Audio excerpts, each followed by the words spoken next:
エットじゃない。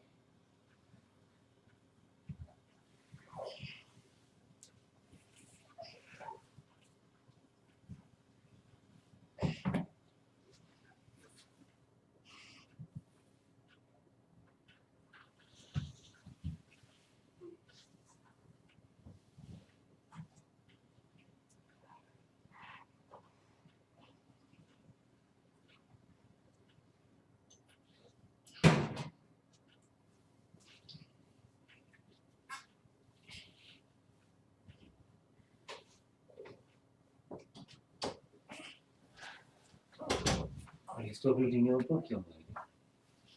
Are you still doing your exercises? Good for you, honey. Good for you. You are an amazing young girl. You really are.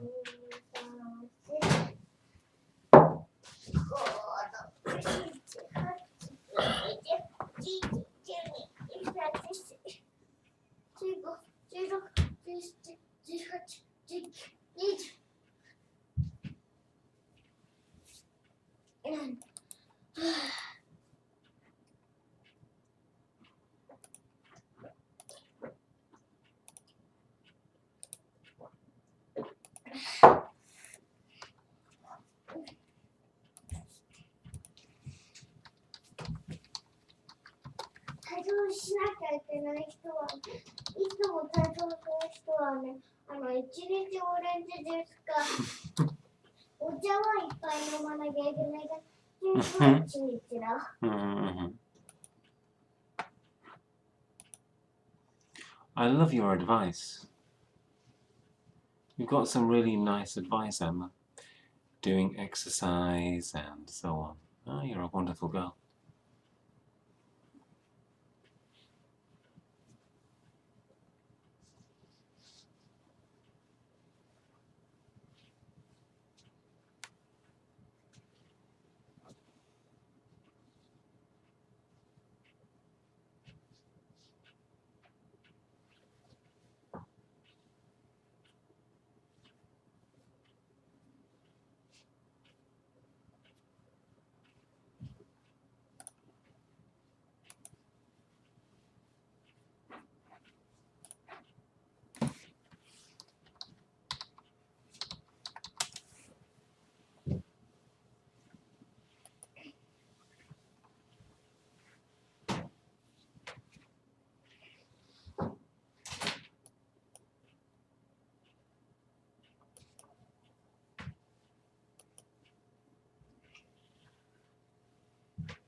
あげてんの。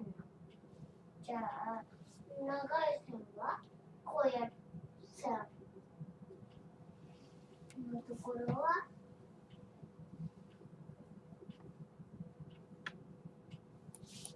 じゃあそこです。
PDF.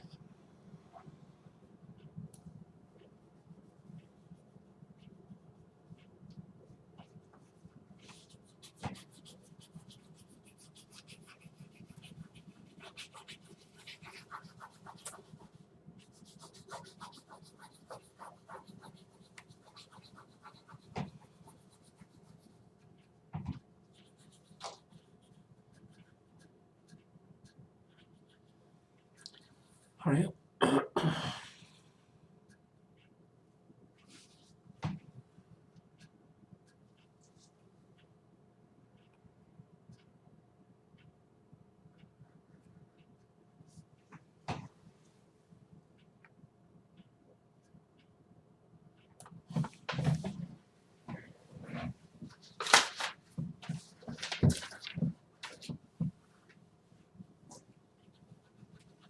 Drawing again. This time it's a pretty girl's face. Why don't you draw your father's handsome face? When I was a schoolboy, all the girls used to buy me chocolates on Valentine's Day. So when I was your age, I was quite fat. Do you know why? Because all of my friends were always buying me delicious chocolates. In fact, one time I ate so many chocolates. 何回 How many boxes? How old are you? 5歳 How old is Daddy? 15 19歳 19. Oh, I wish. No, I'm not that young. I'm 44. She, I was say I'm 44. So yeah, so every day the girls gave me 44 boxes of chocolates. I ate so many chocolates. Do you know what happened? うん太ったでしょ And I also changed into a giant chocolate. Overnight, I went to bed, my tummy full of chocolate, and I woke up in the morning, and do you know what? I wasn't a human. Okay. 人間じゃなかった。人間の見た目もうなかったぞ。I って was いうのはチョコになってたのチョコになってきたよ。パ Because she パ was い me. つかお腹見せてくれないい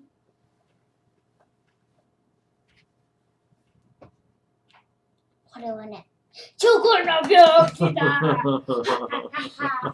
あ君はチョコになってるのかな助けろよ You make me laugh. Sorry about that. I think you're the funniest person I know. Maybe I should meet more people, but you seem to be quite the funniest person. It's interesting though when you've got a funny daughter.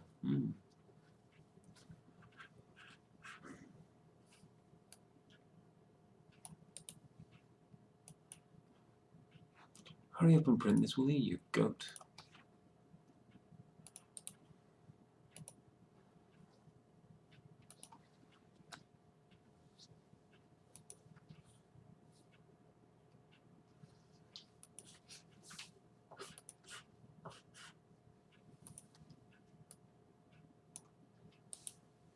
Wait a minute. Emma, do you have any paper glue I can borrow? No. Did you say hi or why? ないって。ない。嘘つきよ、わい。ないんだもん。ババアとかは言っちゃダメだよ。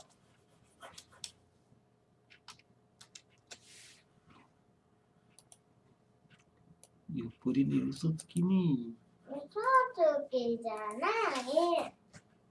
もう。ママとそっくりだね。もうじゃない。なんでそれ嘘つくの？ついてないのか。ついてない。わかった。Listen, tomorrow we have to leave here quite early. We're leaving at about 11. 早く朝 Well, not so early actually. We're leaving at about 11 o'clock. So you will have plenty of time to have breakfast and relax. It's not really a big deal. We're just going to the park. We're going to a park in Yokohama.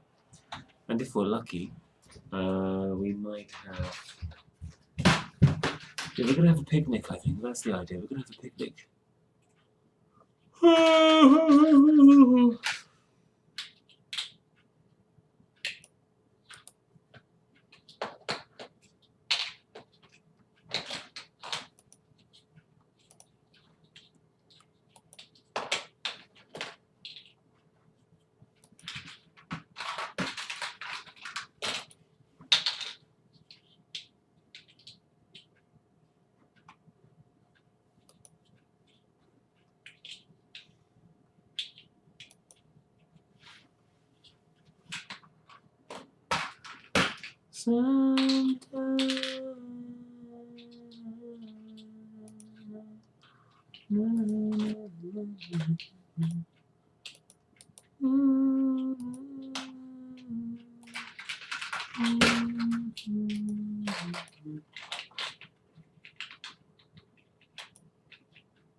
Absolutely bloody mental.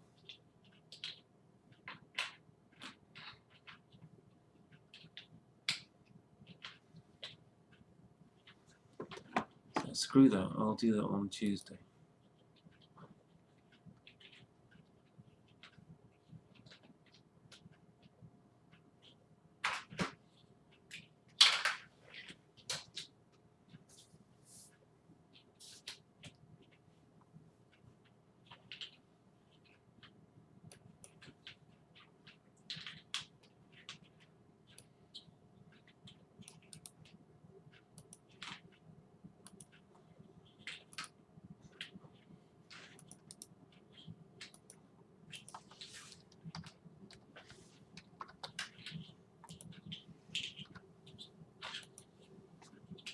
ダディにメッセンジャーを送りました。面白いコラム。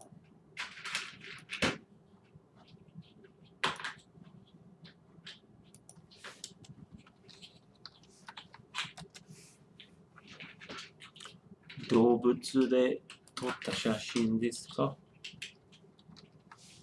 それはとても面白いですね。じゃあこれからちょっと見てみます。Emma darling, your tooth, is it coming through after all?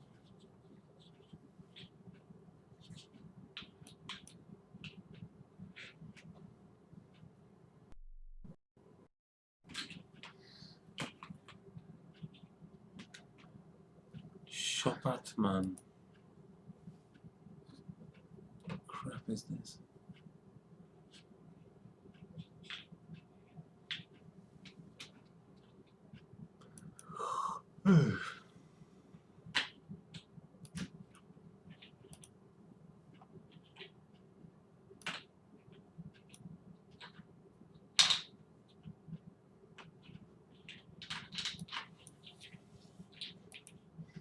Oh, sugar.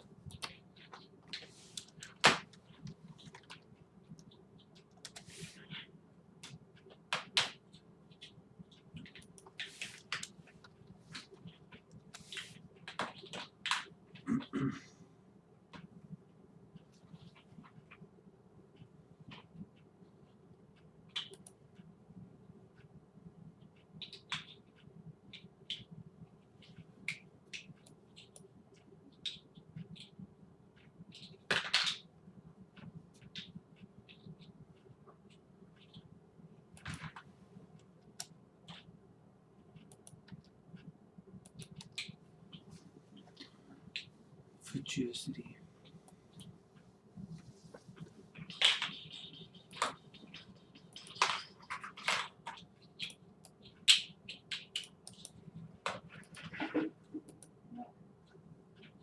Are you alright, darling? No accidents, please. I have to say, Emma, you are a very smart young girl and your mummy and daddy are very proud of you. You're good at art. You're good at making things from wood. Remember, was it last month, mummy and daddy went to your school and we made a very interesting bookcase. I think you're... まだ完成してなかったけど。 Hmm. パパに。パパがいじめたし。 No, not at all. いじめた。 Probably I didn't. No. したよ、いじわ。 That's not my style. したよ。 したよ。 Maybe not. 本当だ。本当だ。本当だ。 No, but if I make you sad, it makes me sad too. So probably I didn't do that.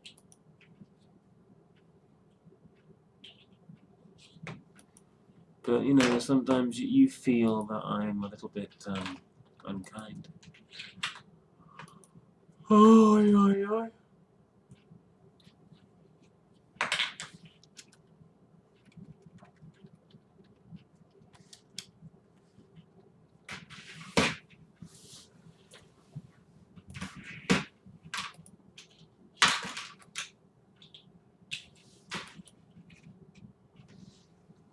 And tufts.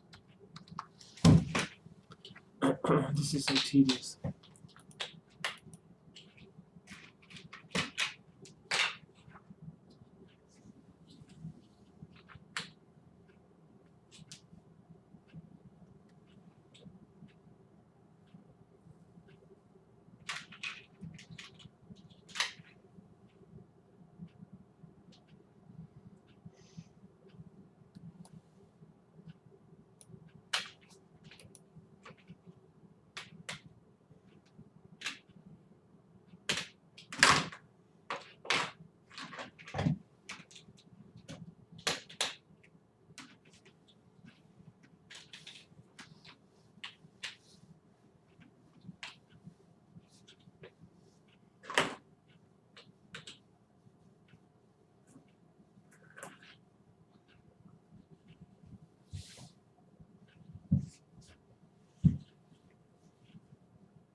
Wait a minute. No.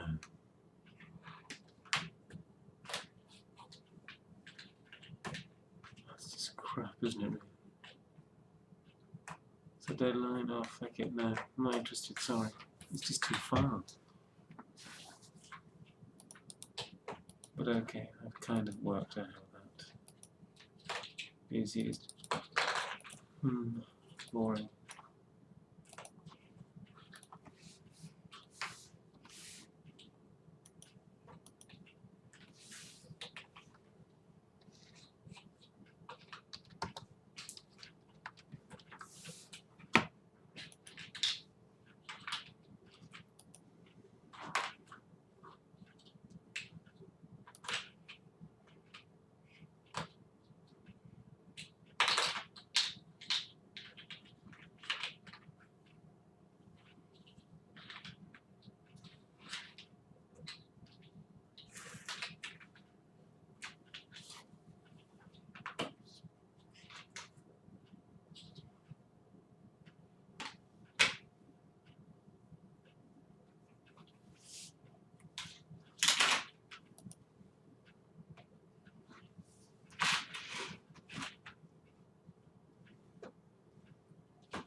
So all the PDFs are gathered together. How did you do that?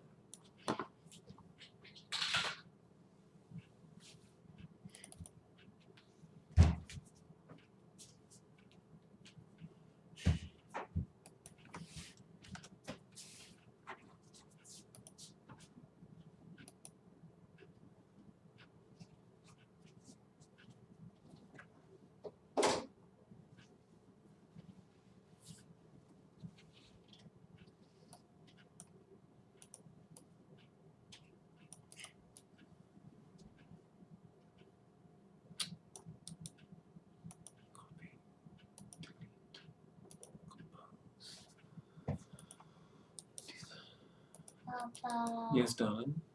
一回さ、一緒に来てくれな。 Mm-hmm. 早く切って終わる。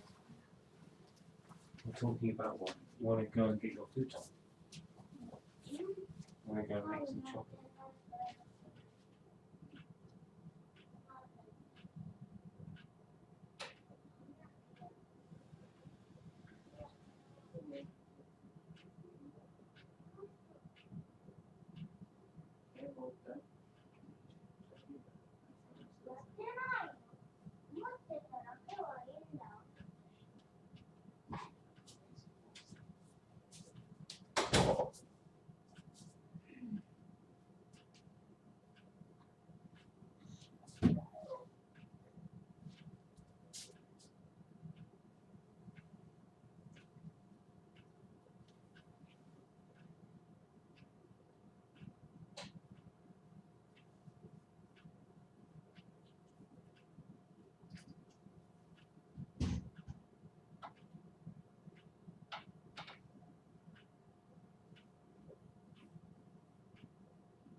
You walk a thank you, kilo. Soその時にチョコレートの神様にお祈りする。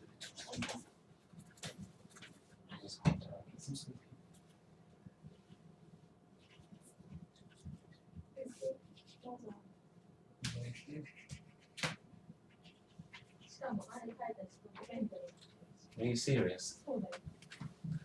I didn't actually read it. I'll read it now though. 2 seconds. Yeah, well, he's probably... Did he give his name?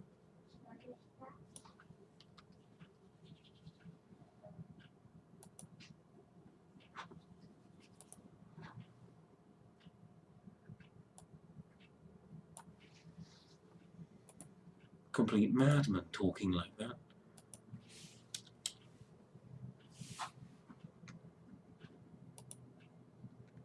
Complete madman.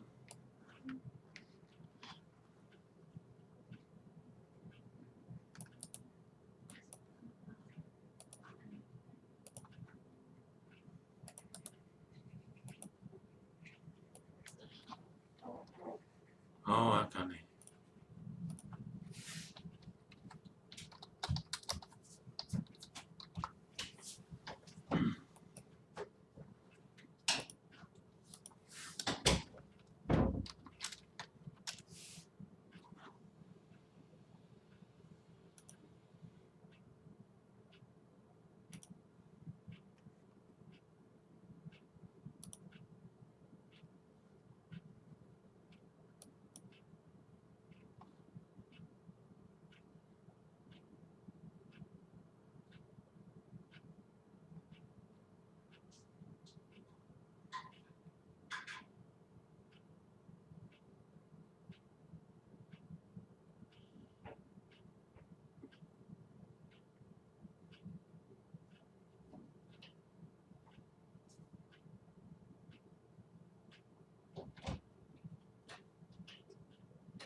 No, dear. He's from the northwest of the country.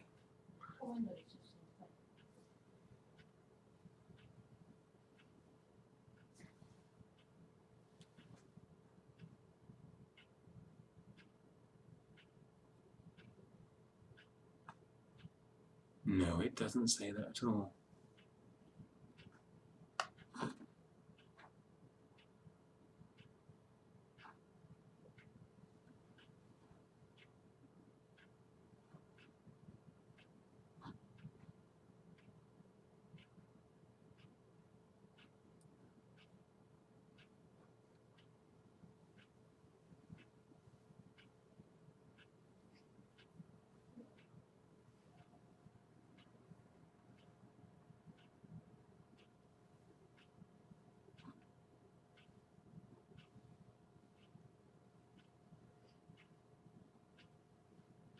That's complete nonsense.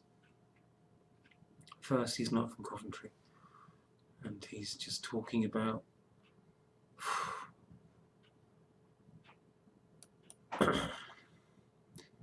if he and his wife had a nice schedule for doing the washing up, もしかしてその二人のその夫婦の移動日とかちゃんとお皿洗いの順番を決まったら、もしかして赤ちゃんの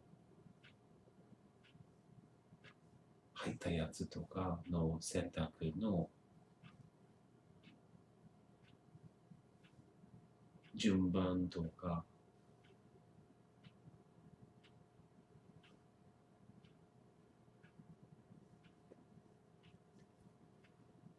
簡単で言うと整理できたら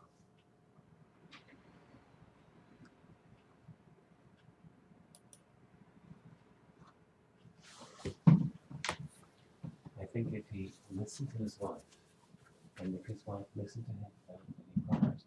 And I think she finished brushing your teeth. Okay, should I bring your food on into this room? Yes? Shall I bring your food on into this room? Yes? Or are you going to get it? Shall I get it for you? Should we get it together? I'm not too tired to move on, you know.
That's funny coming from Emma. You never wait, do you?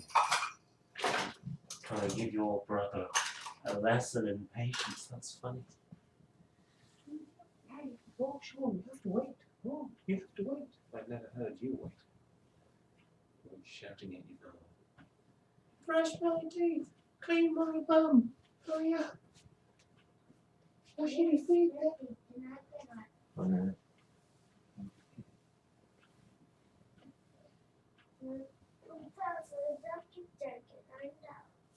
Really, I shouldn't joke. I shouldn't tell silly stories.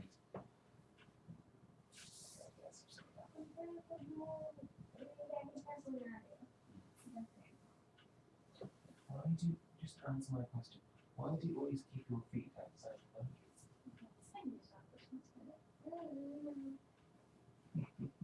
Your feet aren't so warm, they're actually quite cold.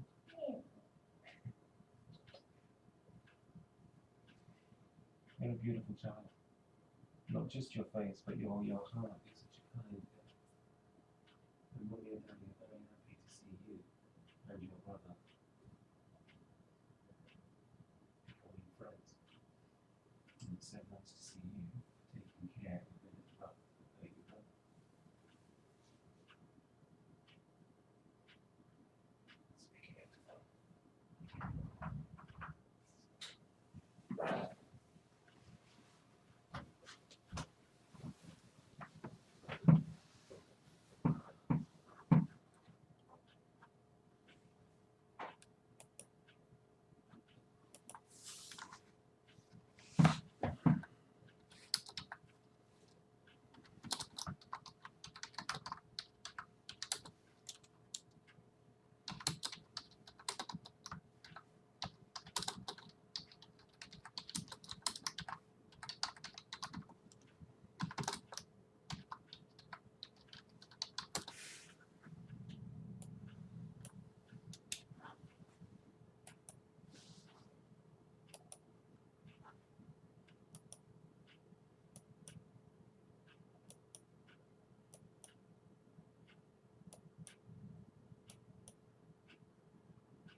Why did you think that guy was from Coventry?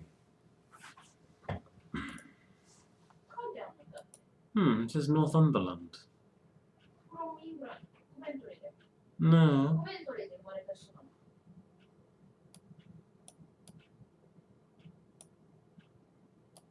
Second time she's called me the Foreign Secretary, she must think we've had the election already. So turning now to the UK economy. Turning now to the UK economy and this week's economic news. Why does the Leader of the House think that UK government bonds are priced by the market as almost twice as risky as the bonds of Pepsi or McDonald's?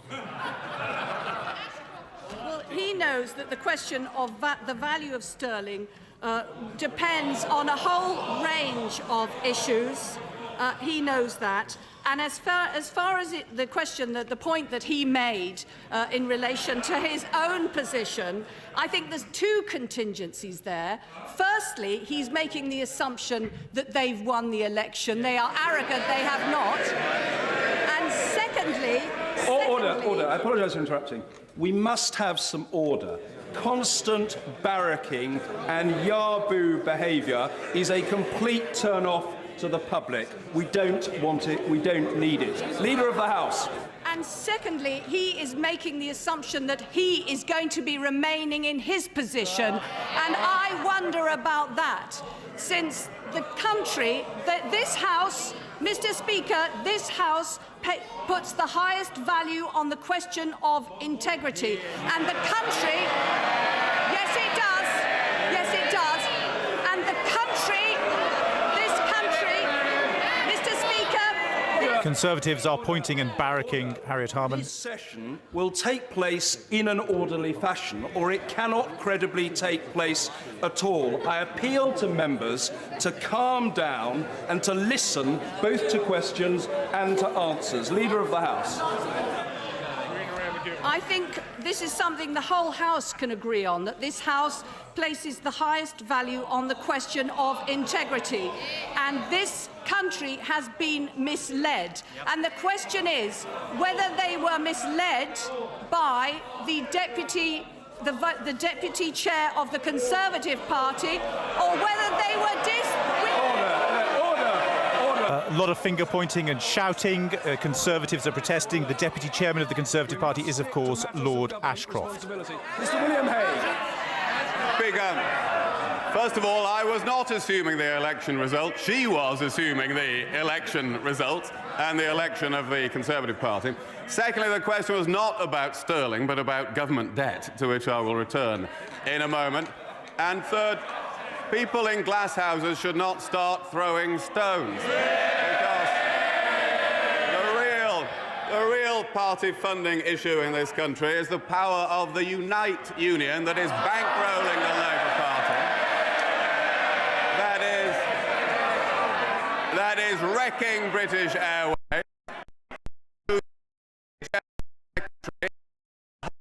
Has just got through an all-women shortlist to be selected for Parliament.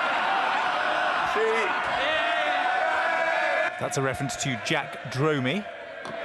She may not want to recognise marriage in the tax system, but she sure does in the political system.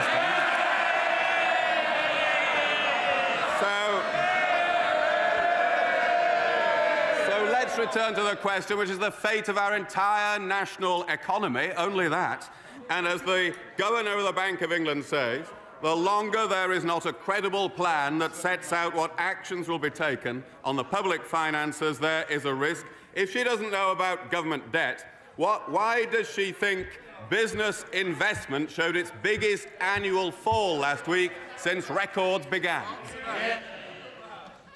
The question is not about one man in this House of Commons. The question is about one man in the House of Lords.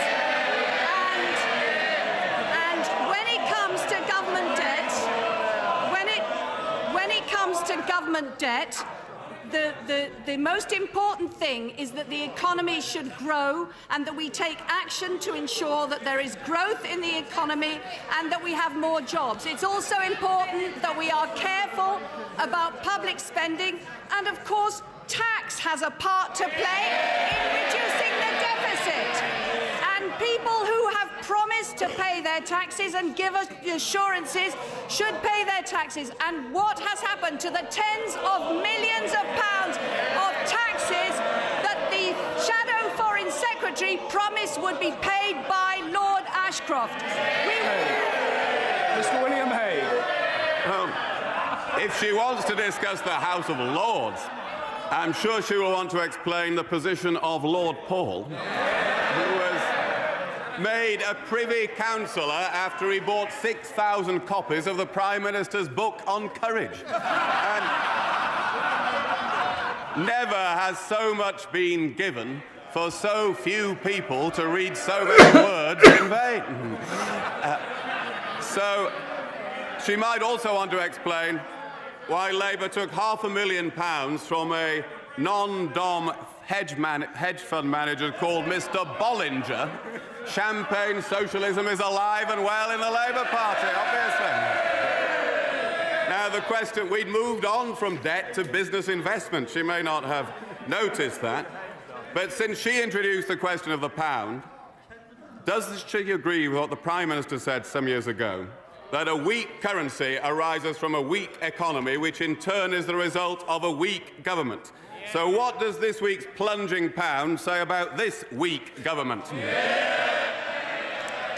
Well, as I said in answer to his earlier point, there are many issues that affect the value of sterling, and we are determined to strengthen the economy and pay down the deficit. But the issue that he referred to is a question of the assurance that was given by Lord Ashcroft. The assurance that he...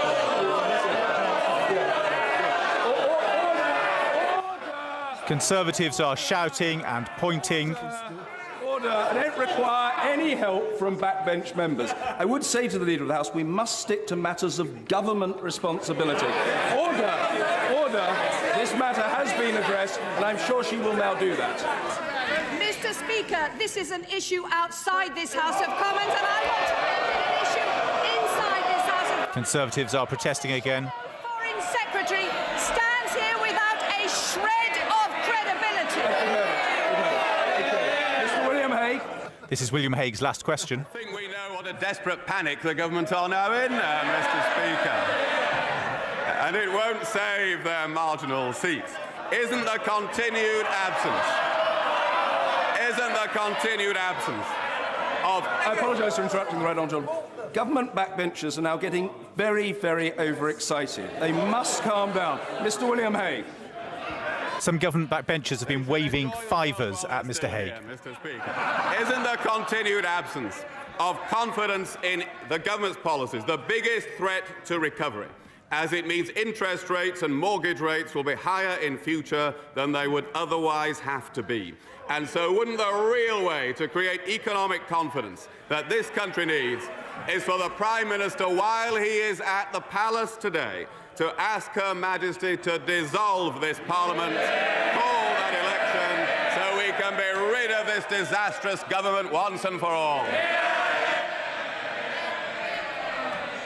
The real way to ensure that we keep the focus on the economy growing and more jobs coming into the economy is to continue to pursue the policies which have strengthened and supported the economy and not accept the advice of the inexperienced Shadow Chancellor, described by the Business Secretary as inexperienced, not to accept those suggestions that would undermine the economy.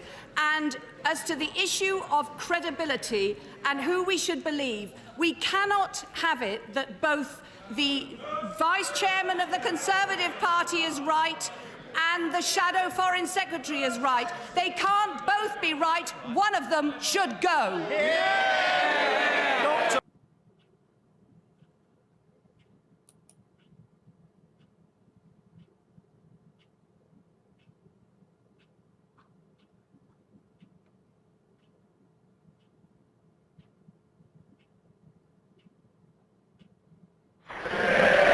William Hague. Be called Mr. Punch. What does he think that leaves him as?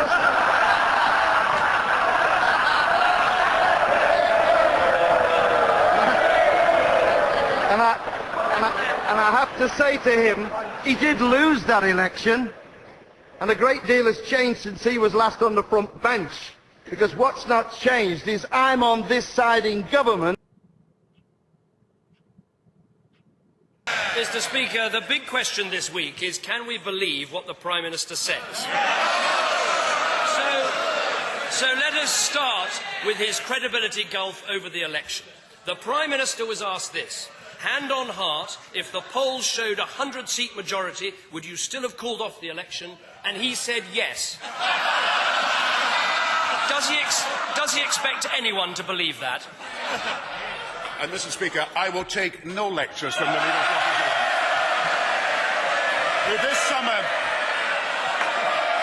I will take no lectures from the Leader of the Opposition, who this summer was for grammar schools, against them, and then for them again. Who was for VAT on airfares and then against it. Who was for parking charges and then against it. Who was for museum charges against it. I will take no lectures from the Leader of the Opposition about these matters. He's the first Prime Minister in history to flunk an election because he thought he was going to win it.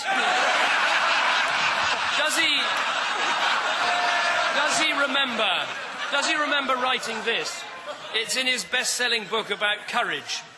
As far back as I can remember, I've been fascinated by men and women of courage, stories of people who took brave decisions in the service of great causes, especially when more comfortable and far less dangerous alternatives were open to them. Does he realise what a phony he now looks? Has he found a single person who believes his excuses for cancelling the election? Mr. Speaker, he talks about a clamour for election. I looked at the Downing Street website this morning. Certainly there is a petition. There is a petition on the Downing Street website. Order. Allow the Prime Minister to answer. Prime Minister. Certainly there is a petition on the Downing Street website calling for an election. It is signed by 26 people. And not one of them are the Conservative front bench. And Mr. Speaker, we will govern in the interest of the people, and what matters to the people is the health service, education, housing, and we will govern to make housing, health and education better in this country. He's going to have to do better than that. Let's try another claim. Did the draft of the pre-budget report written before the Conservative Party conference include plans for the taxation of non-doms and the raising of inheritance tax? A simple question, yes or no? I think if he looks back to the summer and interviews given by the Chancellor, he talked about these very issues. And I may say, we have raised the exemption on inheritance tax on 10 occasions since 1997. We have dealt with tax avoidance in relation to non-domicile and non-resident on many occasions since 1997, and we are going to continue to take the right decisions for the country. Now, it's very interesting he's raised inheritance tax and non-domiciles, and I think we can have a detailed discussion of this over the next few weeks. And I think he will have to explain to the House, as we will explain to the House, that on non-domiciles, there are not 150,000 non-domiciles, there are not even 115,000 who could pay this tax, there are only 15,000. And when the Conservatives start to look at the official figures, they will find they can only raise £650 million, not £3.5 billion as they claim. And as for inheritance tax, and again, I welcome the debate we're going to have in the country on this. I welcome the debate. As for inheritance tax, we can exempt estates below £700,000 by 2010 and put money into health and education. The Conservative Party are going to put £2 billion into giving money to those with estates above £950,000, £1 billion to those already rich. Now, when the debate is held in the country, people will choose our policies and reject theirs. I tell you what, if you've got some questions about our policy, find a bit of courage, discover a bit of bottle, get in your car, go down to Buckingham Palace and call that election. The Prime Minister now tells us he was planning to change the rules on inheritance tax and non-doms all along. He is treating the British people like fools. Next, he'll be telling us how much he admires Margaret Thatcher.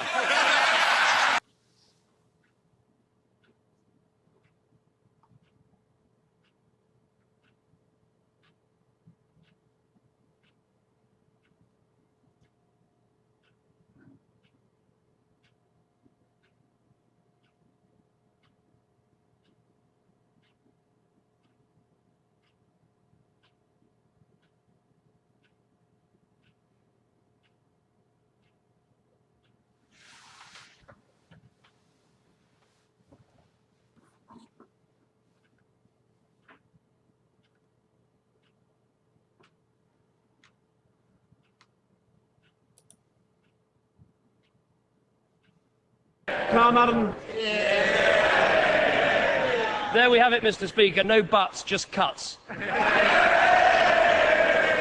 Can I join the Prime Minister in sending our condolences to the families of those soldiers who gave their lives in Iraq and Afghanistan over the last few months? We must make sure that they do not die in vain.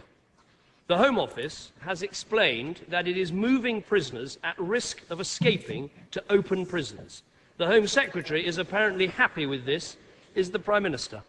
As the Home Secretary just pointed out, absconding is actually the lowest for 10 years, and therefore the idea that we have a situation of which we're going to put the public at risk is absolutely absurd. There will be no people who are put in open prisons that are a risk to the public, and as the Home Secretary has just pointed out, the figures on absconding are actually the lowest for 10 years. And let me point something else out to him, that when he was actually advising the Home Secretary at the Home Office under the last administration, we had many, many Category A prisoners, as well as other category prisoners, escape, and I'm pleased to say I think under this administration there have been no Category A escapes. But the public are at risk, and the Home Secretary knows it. I've got here a memo from the Governor of Ford Open Prison that could not be clearer. It says this will mean, almost inevitably, that the abscond rate, that's people escaping, will go up in Cat D prisons. Medium-term burglars and robbers are likely to abscond. Whatever happened to tough on crime? Now let's look at something else. Hold on a minute. I know you've only got a few more goes. Let's look at something else. Let's look at something else the Prime Minister said. He said that any foreign national convicted of an imprisonable offence should be deported automatically. The Home Secretary is now bribing prisoners with up to £2,500 to get them to go home. Whatever happened to automatic deportation? What the Home Secretary is doing very sensibly is making sure that we can ensure that all those foreign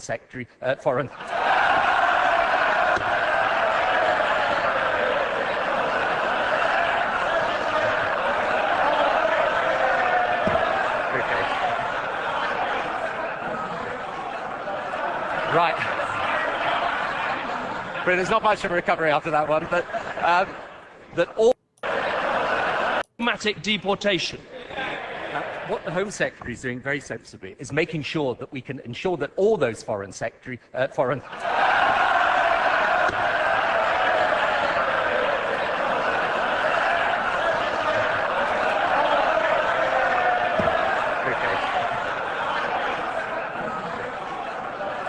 Right.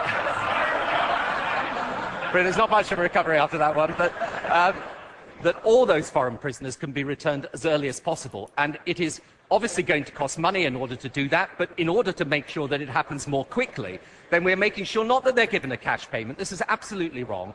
What happens is that we're able to make sure that we pay for their return before their sentence is completed, so that we reduce the pressure on British prisons, and when their sentence is completed, so that they're returned immediately. That is the only way we will get the foreign prisoners back quickly. Well, let's actually look at what happened. Of the 1,000 prisoners, those are the ones that were released who should have been deported.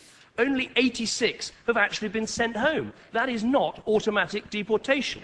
Now let's look at another thing the government said. The Health Secretary told us this was the best ever year for the NHS. Will the Prime Minister confirm that since then 20,000 jobs are being cut, 80 community hospitals are under threat, and 60 major hospitals face cutbacks? Would he describe it as the best ever year for the NHS?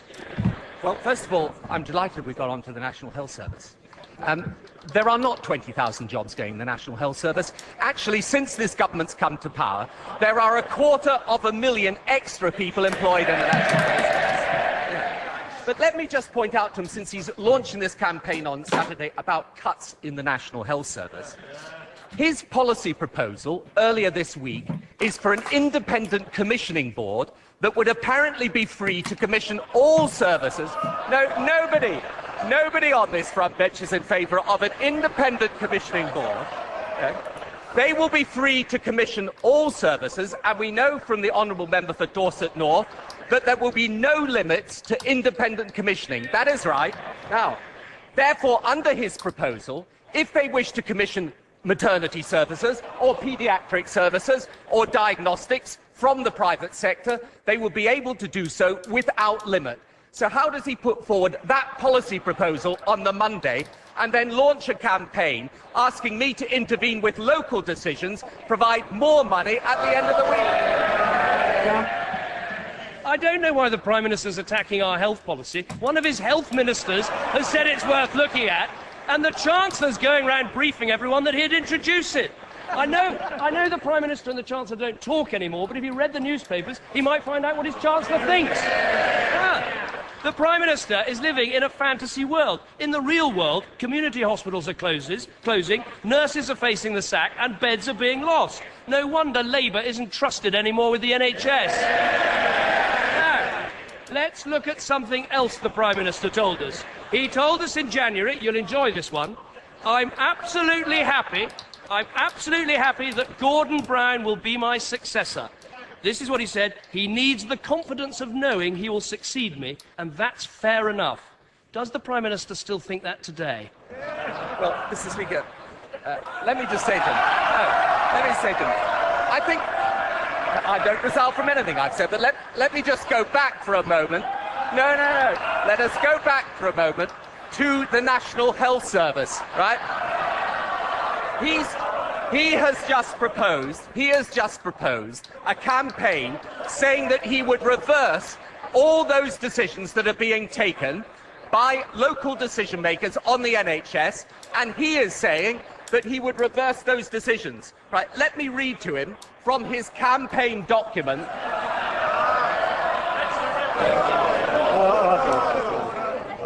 The Prime Minister's gone on too much about the campaign document of the Conservative Party.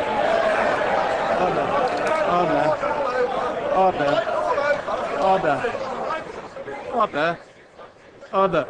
I give the Prime Minister and the Leader of the Opposition some elbow room, and I've given that elbow room, and I ask both the Prime Minister and the Leader of the Opposition to take my advice, or it will be my instruction sooner or later. Prime Minister. I'm delighted to say why. I'm delighted. Order. I know how to chair the proceedings. I know how to do it. Let the Prime Minister speak. I'm simply explaining why I will not accept the policy on the NHS proposed by the Conservative Party.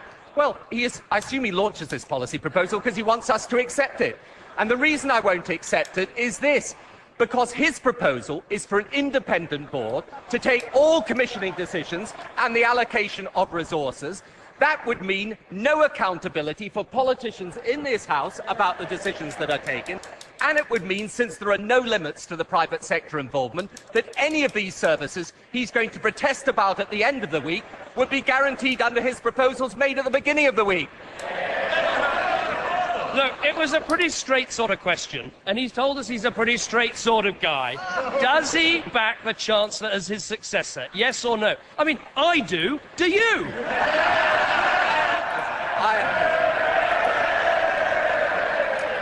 Well, I'm sure he's a lot happier talking about that than he is about policy, but I'm going to talk about policy. Yes, I am. I'm sorry, I am going to talk about the policy on the National Health Service, our policy and his policy, because in the end, the issue for the country is who has got the right policies for the future, and it is this party that has made record investment in the National Health Service that he voted against.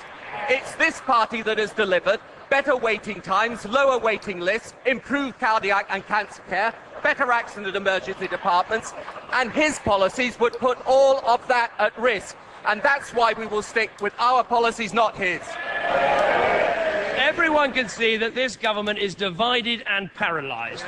We've got a Prime Minister who doesn't trust his Chancellor, a Chancellor who's been accused of blackmail, the latest Home Secretary wants the Prime Minister's job, the Deputy Prime Minister hasn't got a job but he's still being paid, and all the while hospital wards are closing and the prison system is in chaos. How many more months of this paralysis have we got to put up with? That's precise. There is no paralysis when we have record investment in the health service, which is delivering the results we say. And the reason why it's important that we resist his campaign against the cuts is this: that the changes that we are making in the National Health Service are necessary to make the health service fit for the modern age, when it is changing rapidly, when new technologies and treatments are coming on, when 70% of cases are now daycare cases. He can make all the remarks he wants, but actually it is this government on welfare, on pensions, on energy, on the National Health Service, on education, that is driving forward, whilst his party has a series of policies that face both ways, have no credibility whatever. And if he wants to be taken seriously as a leader, get serious on substance.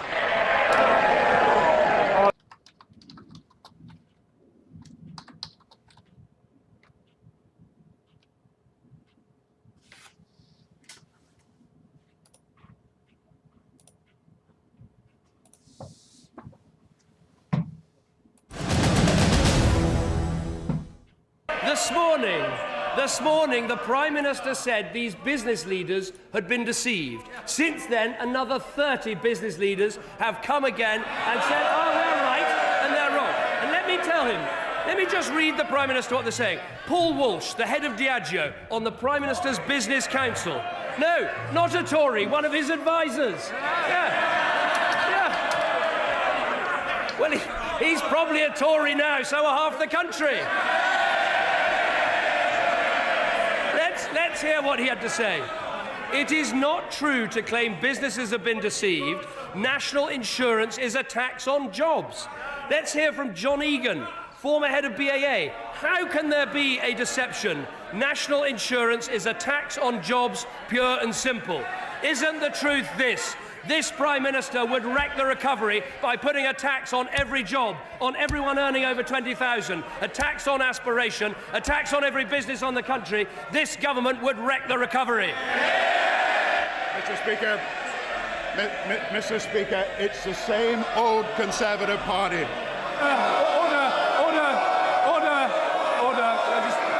Order.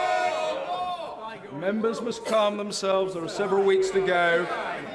The Leader of the Opposition was heard, and the Prime Minister will now be heard. Prime Minister. Once again, he said nothing about the future. It's the same old Tories. Mr. Speaker, to think he was the future once. Mr. Speaker.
Only had a handful of results at this stage, but some key marginals are expected to be announced.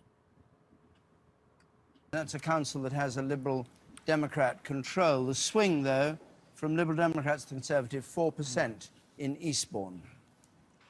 And we've got Bath, and let's just see that. And in a moment we'll hear from Boris Johnson, who's just won in Uxbridge. The Bath result, a Conservative gain from the Liberal Democrats. Remember, Bath was taken by the Liberal Democrats when Chris Patten was chairman of the Conservative Party yonks ago and was defeated there. The Liberal Democrat retired. Stewart, English Democrats putting England first, 448 votes. Baker, Penny, Liberal Democrats, 1,005 votes. Brick Nick the Flying,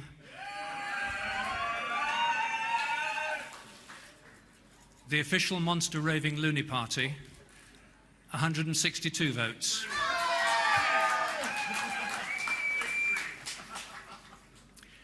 Fletcher Mark Peter, the Conservative Party candidate, 7,235 votes. Jackson Mary, Trade Union and Socialist Coalition, 258 votes.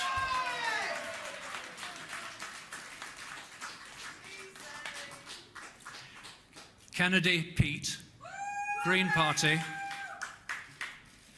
757 votes. Miliband Ed, Labour Party, 20,708 votes.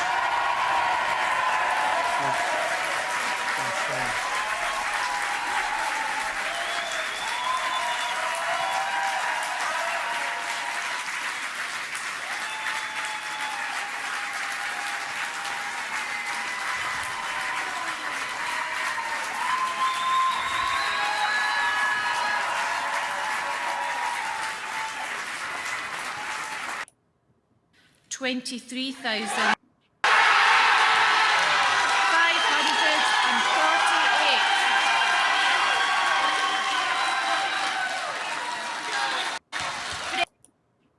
Number 30,000, there's the share. 56% for the SNP, 30 for Labour, and 23,500.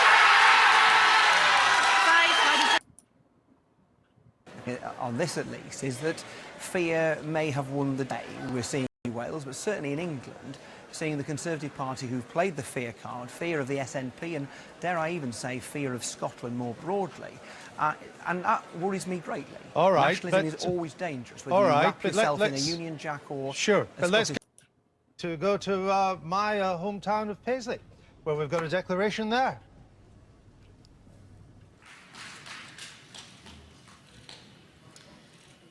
Ladies and gentlemen, I am now ready to declare the results for the Paisley and Renfrewshire South constituency. This is Douglas Alexander's seat. I, Sandra Shadow Black, Foreign Secretary. Returning Officer for the Paisley and Renfrewshire South constituency, declare that the total number And his of opponent, votes a given to 20-year-old each student, candidate was as Mary follows. Black, Douglas at University Garvin of Glasgow. Alexander, Here are the figures. Scottish Labour Party, 17,864.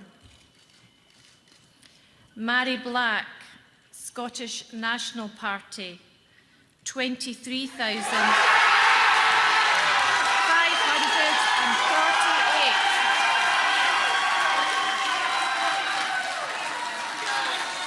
Fraser Daniel Galloway, Scottish Conservative and Unionist, 3,526.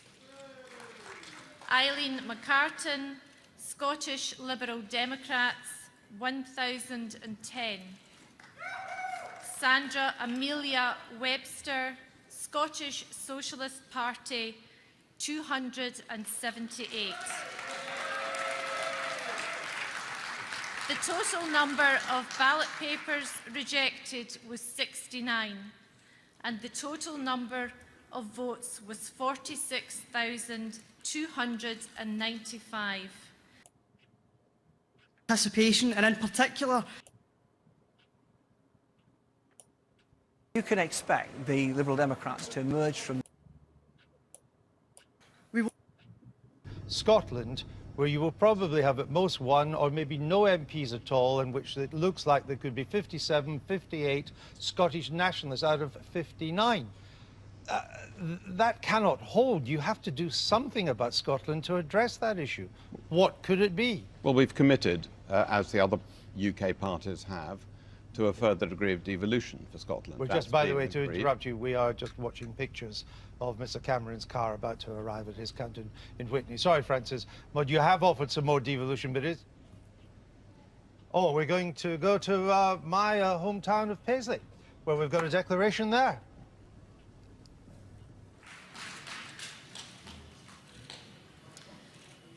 Ladies and gentlemen, I am now ready to declare the results for the Paisley and Renfrewshire South constituency. This is Douglas Alexander's seat. I, Sandra Shadow Black, Foreign Secretary. Returning Officer for the Paisley and Renfrewshire South constituency, declare that the total number And his of opponent, votes a given to 20-year-old each student, candidate was as Mary follows. Black, Douglas at University Garvin of Glasgow. Alexander, Here are the figures. Scottish Labour Party, 17,864.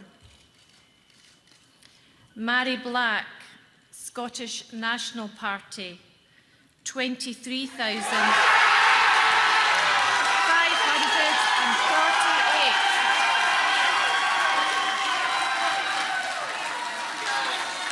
Fraser Daniel Galloway, Scottish Conservative and Unionist, 3,526. Eileen McCartan, Scottish Liberal Democrats, 1,010. Sandra Amelia Webster, Scottish Socialist Party, 278. The total number of ballot papers rejected was 69, and the total number of votes was 46,295. Therefore, I declare that Mary Black is duly elected as the Member of Parliament. A sensational result from Paisley and Renfrewshire South. Douglas Alexander, who was at the very heart of Labour's campaign, Shadow Foreign Secretary, but their campaigning has been defeated by a 20-year-old student from Glasgow University. Let's just hear what she has to say. I'd like to thank the Mary returning Black. officer and their staff for conducting a fair election and also the work of the police. I would like to thank all the other candidates for their participation, and in particular, whilst I appreciate that this is a blow for Douglas Alexander, I truly hope he will remain to see his future in politics once he is recovered from this result. I would like to thank my mum, my dad, my brother, and my close friends for their continued support and all the help they've given me throughout this campaign.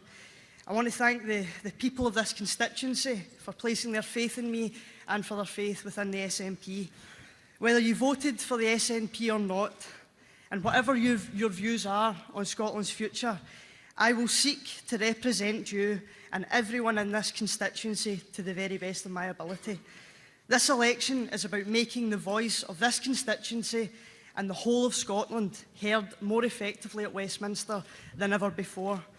I pledge to use this voice not just to improve Scotland, but to pursue progressive politics for the benefit of people across the UK.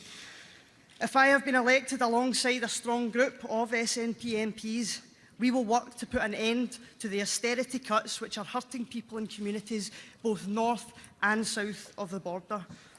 We will call for the powers promised to Scotland in the referendum, starting with those which make the biggest impact in getting more people into work and making work pay. And as part of a strong team of SNP MPs, I will always vote against wasting £100 billion on a new generation of Trident nuclear weapons. By ending austerity and scrapping Trident, we can choose to invest in the things that really matter to the people of Scotland. The people of Scotland are speaking, and it is time for their voice to be heard at Westminster. We'll come back in a moment to Paisley and Renfrewshire South to try and pick up with Douglas Alexander if he speaks, but let's just have a look at another sensational result. Just as you're about to say, a 21% swing in Paisley seems unimaginable. Let me take you to Dumbartonshire Hold on, West, I'm going to stop where you can because see... we just come. Let's hear Sure. him and we'll come back, Emily, if that's all right. Mary on her victory. She has fought a formidable campaign, and I, Elaine Macpherson, returning officer for the UK parliamentary election in Ochil and South Perthshire constituency. I don't know why we lost that. We'll recover it Emily, let's just pick up where we were. Very and we'll quickly, and we'll go recover back Douglas to Douglas Alexander when we Alexander as can. soon as he appears. A swing here of 34% from Labour to the SNP. If I remind you that the swing that lost Portillo his seat in '97 was around 17%, we thought that was momentous. That was the moment. This one is double that. A swing to Labour, a swing to the SNP from Labour of 34%. This was, you know, 40 on the target list, and they've taken it. I could not be more proud of the campaign that we have fought. This, of course, has been a very difficult night for Labour. Scotland has chosen to oppose this Conservative government, but not place that trust in the Labour Party. It will be our responsibility to re-win that trust in the months and years ahead. Thank you very much.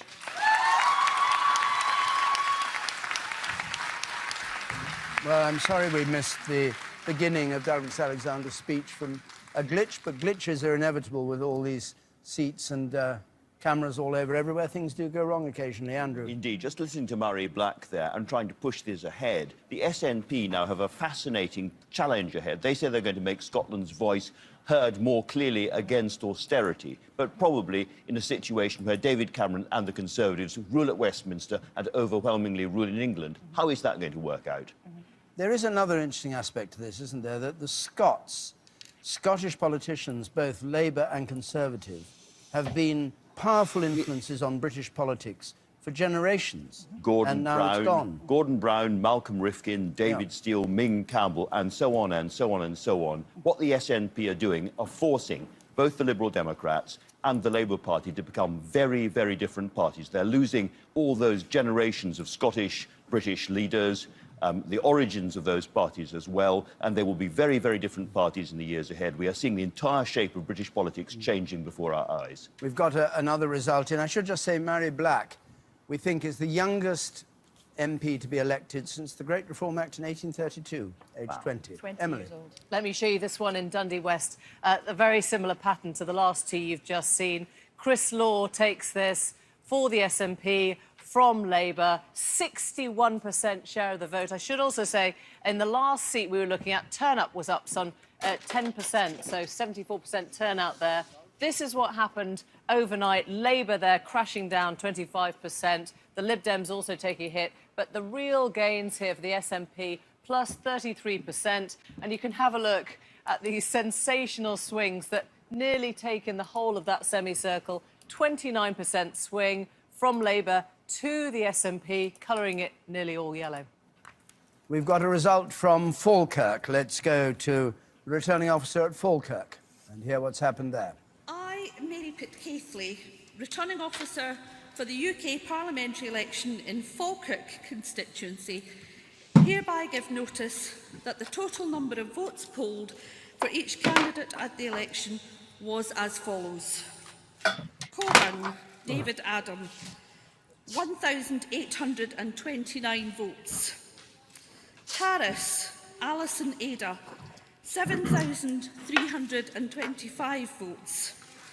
McNally, John, 34,831. Milne Galen, 1,225 votes. And Whitefield Karen, 15,130. Well, it barely needs saying again, an SNP victory there, and here's the share of the vote and the change, and then we'll look at the swing. Let's have the share first of all. 58% for the SNP, Labour on 25, the change since last time, a switch between the SNP and Labour, and a swing to the SNP of 24%. Andrew, and apparently you were saying Mary Black was the youngest MP since the Great Reform Act. That is not true. No. She's the youngest MP since 1667. You've been on Wikipedia. Well, no, I just saw a little tweet. You've been on Wikipedia. No, I've been looking at one of our rivals on BuzzFeed, as it happens. Well, she's also the youngest MP since 1832, and indeed since 1945, or NDH Academy. Yes. Well, of course, as Andrew said, the SNP will find themselves in this very curious position and potentially being this enormous new block of MPs, but finding it extremely difficult to deliver any kind of influence at all, because it looks very uncertain to be a Conservative government. And yet, just the very virtue of them being there at Westminster as the third biggest party will immediately change the whole complexion. We've got another of the place. result, Ockhill and South Perthshire. Gordon Banks, the MP here since 2005. And here's the result for Ockhill and South Perthshire. Former Conservative politician. SNP gained the seat and a majority of 10,000, over 10,000. Swing of only 14%. And the swing, let's just see the swing here, because we've been having these enormous swings in favour of the SNP. This is a 14% swing from Labour to the SNP, rather less, half indeed, what we've been getting. Interesting, one of the things we've talked about a lot and seen some evidence of in Scotland has been tactical voting and people on the unionist side trying to get together in the weeks running up to the vote to try to stop the SNP. That is one of the parts of Scotland where there was some evidence of that on the ground. Very difficult to prove whether or not that's been part of it, but interesting. Glenrothes, we have the result for 02. Can we have that one? Not far from Gordon Brown's old seat in Fife. Again, this was a Labour MP who was standing down, and the SNP take the seat, and the majority, nearly 14,000. And once again, let's just see the swing. Here is David Cameron going to his count at Witney. The swing in Glenrothes was 35%. Emily, I'm sorry, we're taking these things and you've got them all there ready to display. I think we're now going to have, a guess on the biggest swing of the night from Labour to the SNP.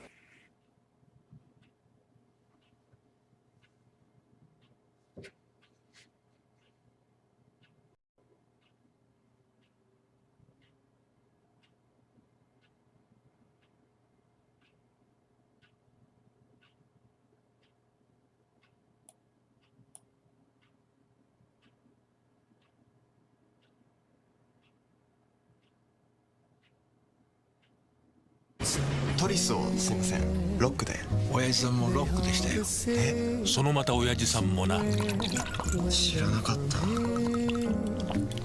目がそっくりだなサントリートリスクラシック新発売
patrol.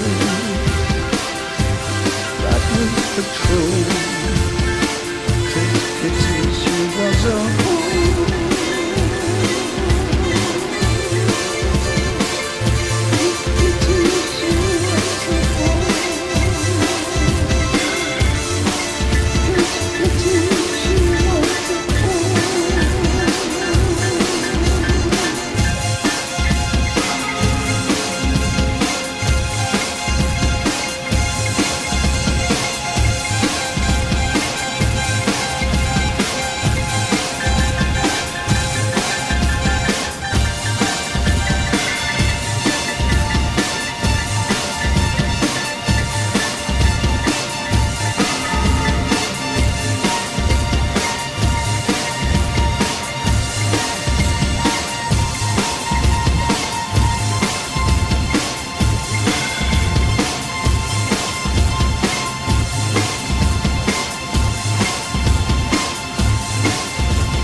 ギガなしじゃ生きていけません。いかがでしょう。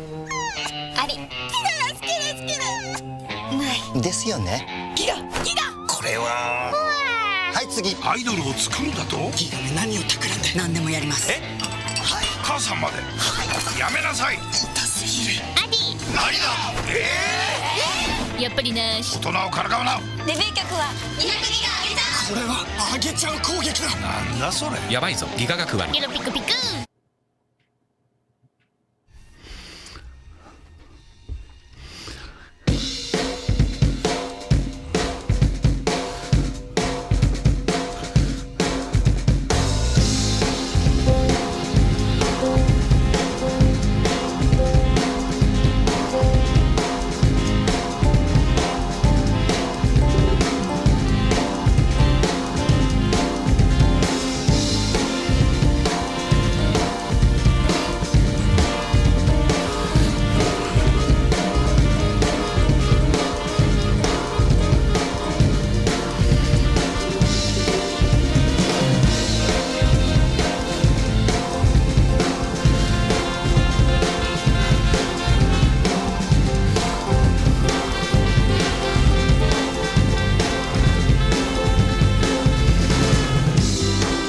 Man, she punched me like a dude.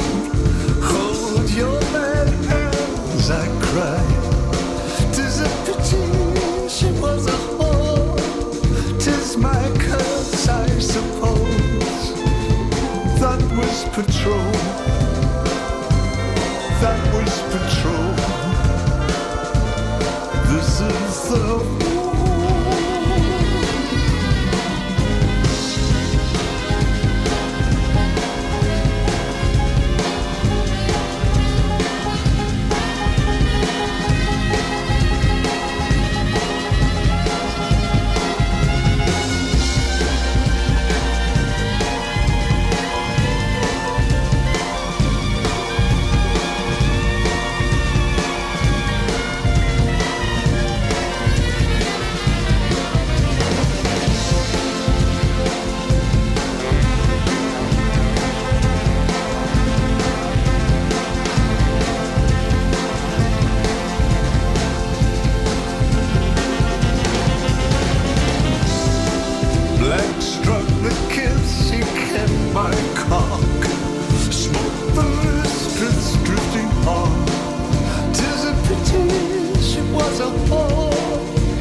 she was a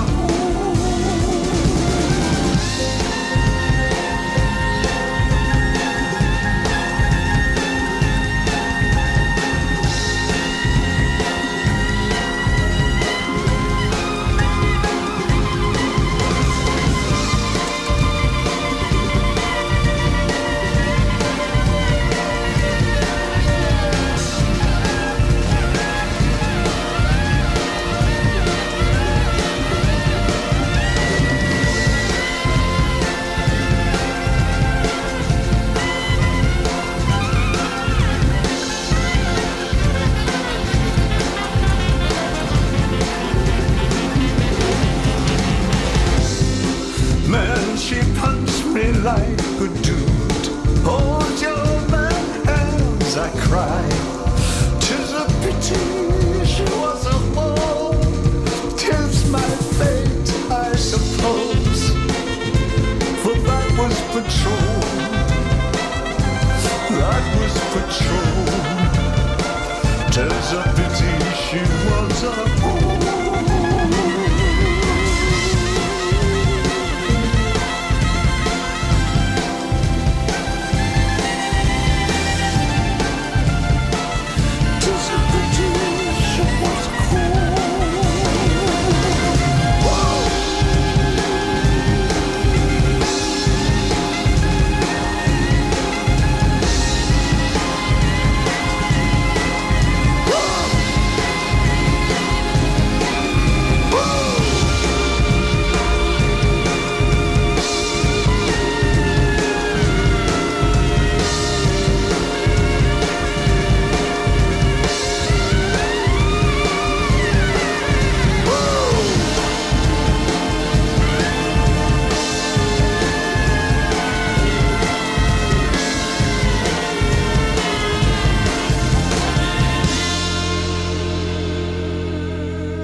Amici del Dopo Festival, ma soprattutto amiche del Dopo Festival. Eccoci in onda da Villa Ormond, dove ci hanno già raggiunti Elio e le storie tese. Ma non solo loro, anche i... chi sono questi? Non mi ricordo il nome. Chi sono? I Dear Jack. Il ripescato Gabbani. Sì. E vedo anche Cecil. Io ho visto Cecil, non so se... Eccola, Eccola, grazie! Non si può ripescare anche Cecil. Ma sì, ripeschiamo Abbiamo tutti. ripescato Gabbani. Facciamo invece- delle votazioni noi, Sai dai. chi ci tocca ripescare invece? Ci tocca ripescare il conduttore che anche per questa sera, e chiediamo già scusa, è Nicola Savino. Che sarà vestito? Buonasera, buonasera e bentornati al Dopo Festival in diretta assoluta. È l'1:02, siamo qui introdotti dalla musica di questo quartetto che sono i solisti del sesto armonico. Del sesto braccio? No, non il sesto braccio, il sesto armonico. Ho capito il sesto braccio, ero un po' Sesto preoccupato, Scusi, maestro Cosma, può venire qua, mi raggiunge un attimo. Ma di non corsa. sa camminare bene lì Non lo in so mezzo a- perché, maestro Cosma, venga. Che c'è? Perché non so, già là passa, non Sì. so come si spengono. non si spengono. Passa pure. Dovrebbero passa, avere passa. un interruttore, sa dove? Ecco, come si fa? Ecco, Stava ci vuole quel gesto lì. Quel gesto lì. Professionisti chiamati. Noi ringraziamo il pubblico che ci sta seguendo da 24 ore perché finiamo così tardi che la gente non va a dormire e torna. Ieri e sono rientrato in camera alle 3:20 e c'era in onda Marzullo, giuro, e tutto. via. C'era per- anche Marzullo che ti aspettava in camera. No, fra non l'altro, credo, non proprio questo. Nicola, scusa, dimmi. vorrei correggere un piccolo errore. Hai detto che è un quartetto, ma contali bene e dimmi che cos'è. Esatto. Allora, un Racconta. attimo, un attimo. Tu sai cos'è un quello di quartetto? ieri. 1, Sì? 2, 3, 4, 5, 6, sestetto. Un sestetto. Vedi, Bravo. dannazione. Quindi sarà un sestetto del quarto braccio, probabilmente. Cosa mi manca per arrivare a Carlo Conti? Che lui fino a 4 sa contare, Sì. io invece faccio L'ha confusione. appena dimostrato. Effettivamente sì. Sta per arrivare Gabriel Garco, l'abbiamo già detto. certo. Prima però vediamo questa serata, una serata di festa, e lo deduco dai volti sorridenti degli Elio e le storie tese e un po' di tutti i presenti, anche i Dear Jack. Serata di cover. Vediamo com'è andata la serata con gli highlights della Jalapas Band. Ha detto molto bene, sa. È una ho la serata pelle d'oca. particolare che comincia con Questa la sfida prima sfida. è vinta da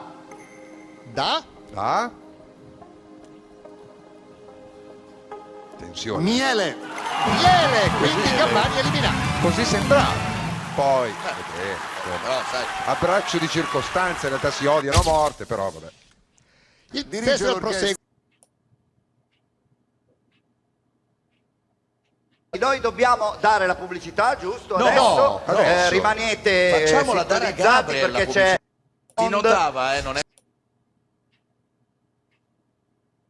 C'è Gabriel, c'è un ospite incredibile, uno dei più grandi Quale? chitarristi al mondo. Guarda, dobbiamo leggere lì sopra. Ma davvero? Dillo a memoria, dillo a memoria, dillo.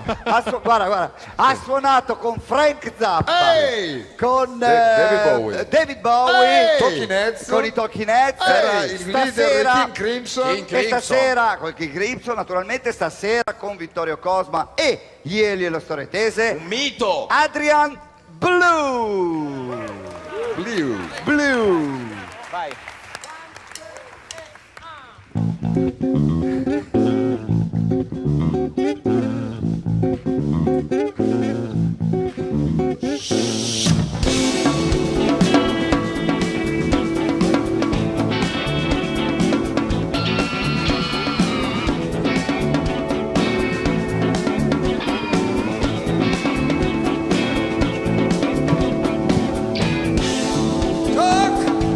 It's only talk. Arguments,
could do. Hold your mad hands and cry. Just pity as a whole. 'Tis my curse, I suppose. That was patrol. That was patrol. This is the world.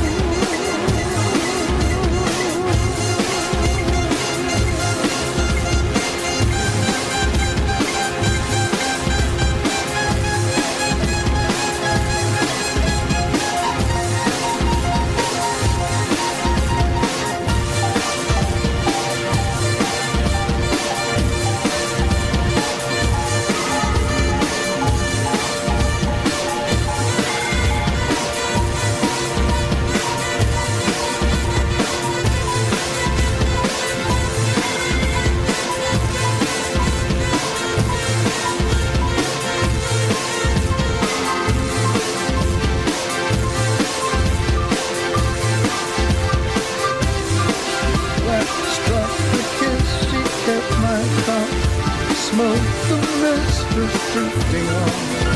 'Tis the pity she got a hold. She stole my purse and wrapped me speed. That was patrol. This is the war. 'Tis pity she was a fool.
Seems to leave this troubled world behind. And if I'm feeling down and blue, or troubled by some foolish game, she always seems to make me change my mind. And I feel fine anytime she's around me now. She's around me now, almost all the time. And if I'm well, you can tell she's been with me now. She's been with me now quite a long, long time, and I feel fine. James Taylor was a coincidence. I mean, James came to me through a mutual friend, Danny Korchmar, who's a guitar player and record producer in America. James decided to head to England, and Danny gave him my phone number. So James called me when he got here. He'd made a demo tape and called me and said, you know, I'm a friend of Danny's. He gave me your number. Can I come and see you? So he came over.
Hello, welcome back to iCourses. My name is Claude and I'm your teacher today. Today we are talking about the task 1 of the speaking section of the test. Task 1 is about familiar information. You're asked to talk about a situation which is based on personal experience or personal opinion. It's set up very simply. First you hear a question, it tells you what you're supposed to talk about and asks for your opinion. You have 15 seconds to prepare, and then you have 45 seconds to speak. So, we were talking about the task 1. This is about the personal opinion. Now, we mentioned that first of all, you hear a question, and then you have 15 seconds to prepare, and you have 45 seconds to respond. One good thing about this is since it's a personal opinion, you should already have the information up here without having to think about it too much. So you can already start making notes before they finish the question. So let's say the question was, what is your most prized possession? Well, when they get to the part where they say, describe your answer and give reasons why. When they start saying those types of things, you can already start writing down your answer.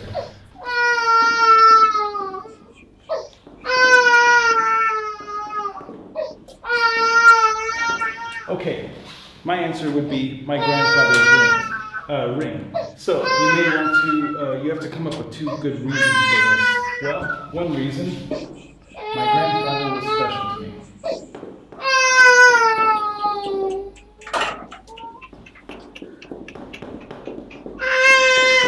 And also when you're doing the notes, it's good to use abbreviations. We can talk about that in another video, how to save time and taking notes. But my grandfather was very special to me. Another reason why, now I have something to pass on to my children. So, to shorten that, can pass on to my children. Okay, we have a very simple template on how to answer these questions. You have your answer. You have reason 1, you have reason 2. From your notes, you should be able to answer this question just following a basic template like this. Now, you can change some of these words according to you, but this is essentially what they want to hear in the speaking part.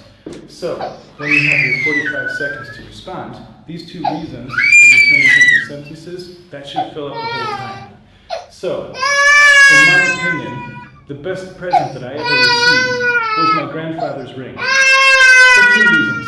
My grandfather was very special to me, and I was very close to him as a child. Another reason is that now I have something that I can pass on to my children, and then they get to know a little bit about their family history. And that's why my grandfather's ring was probably the best present that I've ever received. So, at the very end there, you have that little sentence, and that's why, and you restate your answer in slightly different words. So, your answer, your 2 reasons, and then restating the answer, that should take up 45 seconds. Okay? It's really that simple. Now you'll see in task 2, it follows almost the same structure. So, stay tuned for that one as well. Okay, so thanks for coming to class. Make sure to head over to www.icourses.org to find a lot of extra materials. There's also online tests and courses, so a lot of great information. And we're also shooting new videos all the time. So stay tuned, and we'll see you at icourses.org. Thank you.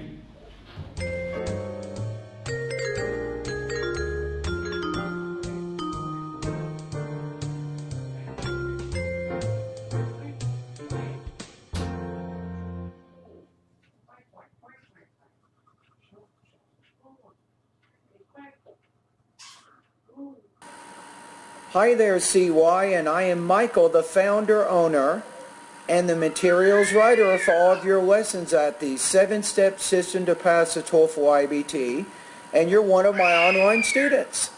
And you had a good question, so what I'm going to do is I'm going to take your response and my answer to that, actually your question and my response to that, I'm going to actually post this in my online course as one of my lessons. And the main thing here that you're getting at is you're asking, you have to look at whatever the question you're being asked on the speaking or writing portions of the TOEFL IBT, and you need to make sure that you're addressing the task, you're answering the question. And that's what you're asking me right now. So you're saying, what are the advantages and disadvantages of attending a U.S. graduate program? Because my interpretation differs from the one of my friend, I would like to hear a native speaker's opinion. I will appreciate the response. Many thanks. All right. What's interesting here is this question is not really asking whether or not you want to attend such a program. It's asking the advantages and the disadvantages of attending a U.S. program. Now, the other problem is it says advantages plural, and disadvantages, plural, but realistically in 45 seconds there's no way you can really do that. But you could probably realistically explain one advantage and one disadvantage of attending a U.S. program. That's probably about all the time you're going to have. So that is my interpretation of how you can answer this question. Now I'm going to show you a model response. So I took your question, I wrote a response to this question. If I attend a U.S. graduate program, I will have the benefit of completing a widely recognized one, but the cost would be much higher than one in my country. The advantage of attending a graduate program is the recognition. To illustrate, the Harvard School of Business is one of the top U.S. programs with wide recognition not only in the United States, but also around the world. The disadvantage of a U.S. graduate program is high tuition costs. For example, tuition at Harvard can cost close to $4,500 U.S. annually, whereas tuition at a popular university in Indonesia can cost around $4,800 U.S. annually. Therefore, anyone attending a U.S. graduate program should consider the recognition and cost of attending such institutions. Right? So this is an example of how you could answer this question. Notice at the very end, I didn't draw a conclusion and said, therefore, because of these reasons, I would attend a graduate program in the U.S. I didn't do that. I just said, therefore, anyone attending a U.S. graduate program should consider the recognition and the cost of attending such institutions. That's it. So I left it to the reader to make the decision. I simply gave information about U.S. graduate programs. I explained an advantage, where you see here is recognition. I explained a disadvantage, which is high tuition costs, and then I left it to my audience to decide whether or not it is a good or bad idea to attend U.S. graduate programs. So that would be my interpretation of that particular question. All right? Anyway, thank you very much for your question.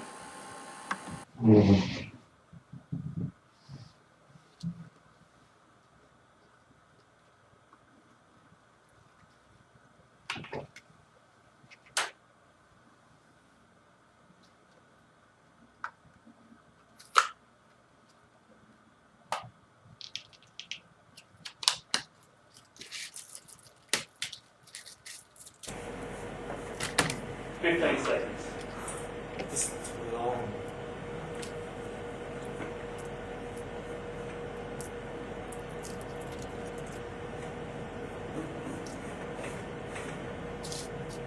"15 seconds preparation.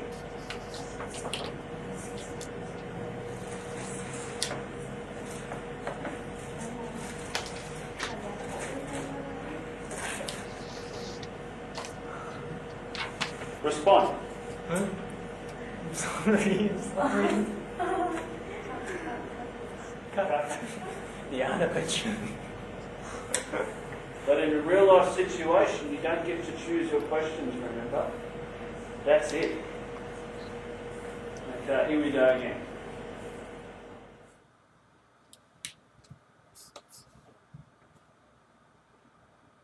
"15 seconds preparation.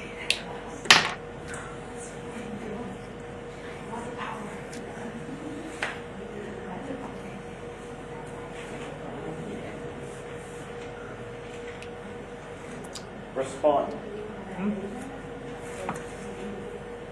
Respond. If I won $1 million, I would spend most of it because first of all, I'm poor, and I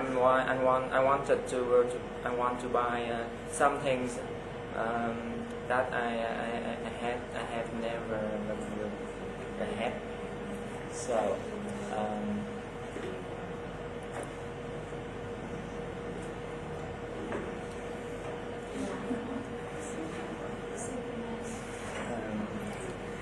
Second. Stop.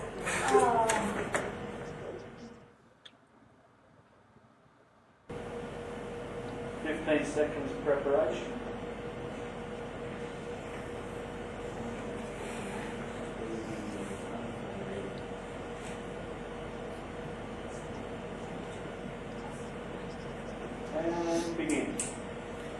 In my opinion, I think that it's better to tell lie to keep from hurting the person.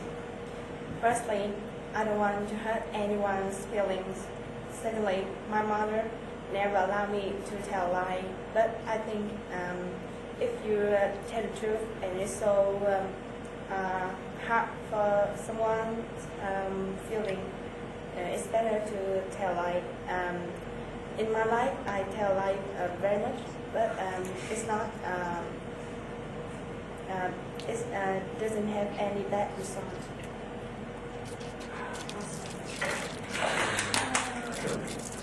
Stop. Very good.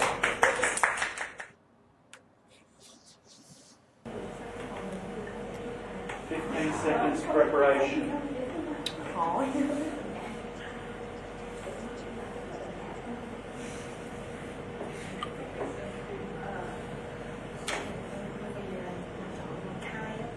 Begin. My favorite movie is The Ring Man. This movie is based on fiction written by Stephen King. He's a famous fiction writer. And I love this movie because it is very useful for my life. And I can understand more about the prison, how to just have one man to go to the place to be killed, and I can understand his feeling. And I think and I love. Oh man. Seconds preparation.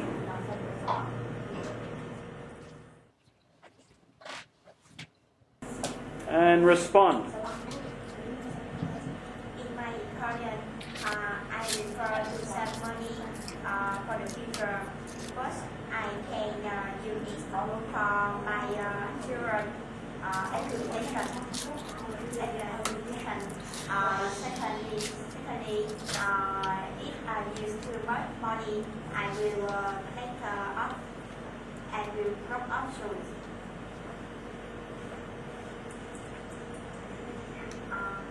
Save money is good for the future, not only you but also for your family.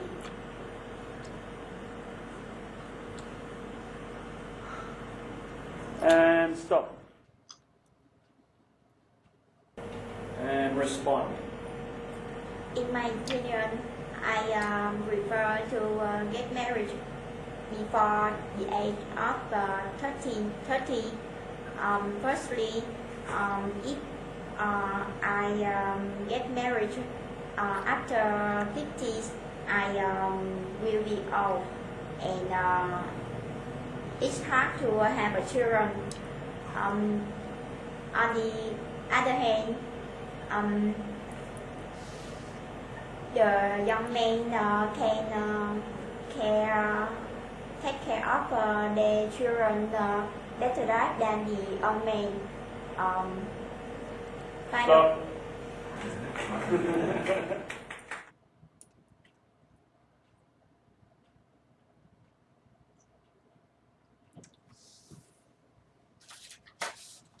So today we're going to speak about TOEFL IBT Independent Task 1 as you see on the screen. Now some technical parts. So connect to the internet directly if possible. This is highly recommended. Wear your microphone and headphones, of course. And if you have any problem, just refresh your web browser anytime. Okay. So now a little about myself. I am Anna Itopidan and I represent Kahana School. So I'm an English language expert and I have been teaching TOEFL for about 8 years.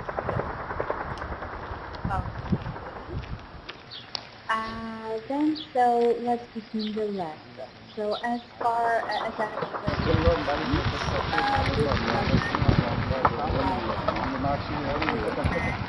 there you can get a lot of we learn different languages and computer programs with the following things.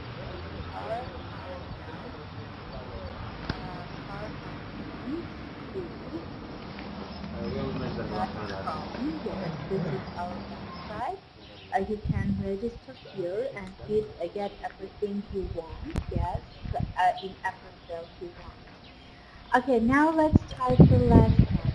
So, first of all, I will introduce you our lesson objectives. They are as follows. Now, the scoring rubric of the TOEFL Speaking Independent. Yes, to learn how to plan a free choice response, to master some strategies and templates for TOEFL Speaking Question 1. So, we are going today to concentrate on TOEFL Speaking Part 1, yes? Okay. So first of all, let's see what it is required of you to do in this lesson. So it's personal experience, yes, free choice. So in this question, you will be asked to speak about a personal experience. This may be a place, a person, a possession, a situation, or an occasion. So you must be prepared to have the answer to all of these questions. After you hear the question, you'll make a choice from your experience and then explain why you made that particular choice and not the other one. So you will have only 45 seconds to respond and only 15 seconds to prepare. Okay, so as you see, your time is limited, it is short, so manage in that limited time. So I hope that this part is clear to all of you. So let's see the speaking rubric for the independent task. So what you are supposed to understand by saying rubric? It is the strategy, the way that ETS scores your response. So how must your response be? Yes, I always like to say that knowing the rubric, it's one step forward to the higher score, because if you know what you have to do, what is required of you to do, you will go to your target strongly and passionately. Okay. So general speaking rubric for the independent task are as follows. So general overview of the response should have the following outline. Yes. So delivery. About by delivery, we understand the fluency, yes, of your speech, smoothly, how smoothly you can speak. Of course, there can be minor errors, minor lapses, but for example, within the intonation, within the pronunciation, but they must not hinder overall response. Yes, overall intellect of your response. So you must deliver it accurately, clearly. Yes. About language use, by saying language use, we understand sophisticated grammatical structure. By saying language use, we understand stock of academic vocabulary. Yes, so this is very important part which you must cover by all means. So using sophisticated vocabulary, also grammatical sophisticated and complex compound grammatical structure is of immense importance. Then about topic development, how well whether it is coherent and cohesive. Are the flow of the ideas between the ideas clear and understandable? This is about your topic development. So if you want to have the high score, and the high score in the speaking rubric, it is 4, because speaking is scored holistically as a whole, and the high score is 4. Okay, so this much is about speaking rubric. And now if it is clear to all of you guys, let's go ahead and see what we have waiting for us. About your general response, the progression of your response, how it should be. Of course, it must start from somewhere. Yes, it must have a starting point. So from general, it must go to specific, and more specific again to general. But here, don't miss it with the essay, because in the essay, meaning general, it means talking from a general sentence. But speaking, general means giving your general answer. Yes, what you think about the topic.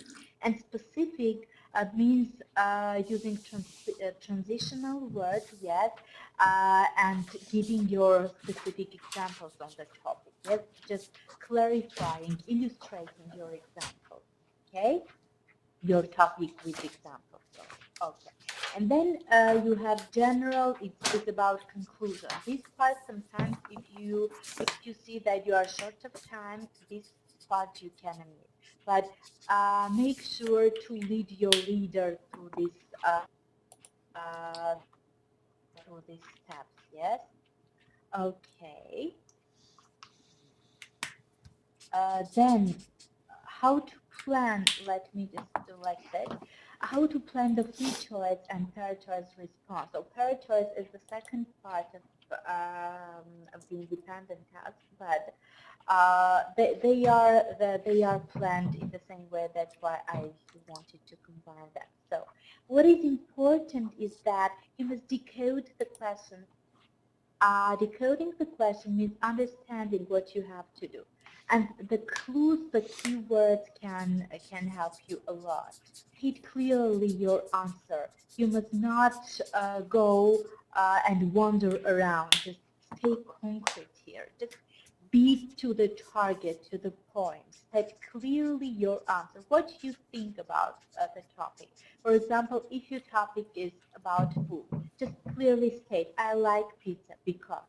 Don't go, there are a lot of tasty food, but I pick because in the speaking, you don't have much time like in writing to go from general into specific. Try to clearly state your answer, but then, of course, specify your answer with examples. Then support your answer, and of course use transitionals and conclude your response. So these are just the planning part when you start planning your response. Then about strategies to use. There are some strategies, of course, that can be a lot helpful to you. I would recommend you to be, and not only recommend, but highly recommend you to be prepared to speak from the notes, not from the transcript. Because as I have already mentioned, the time is limited. And if you speak from transcript, you won't manage to do that. You won't manage even to write the transcript. So be prepared to speak from the simple notes like this. For example, if you have about parents, you can write good, patient, responsible, helpful. Okay. Now I would like some of you to write a short answer, to write a short response for the question here. Be prepared to speak from the notes. So these answer: good, patient, responsible, and helpful. In my understanding, a good parent must be patient, responsible, and helpful. And then, yes, and then you go explaining why patient, because he must always care about his children, be understanding, listen.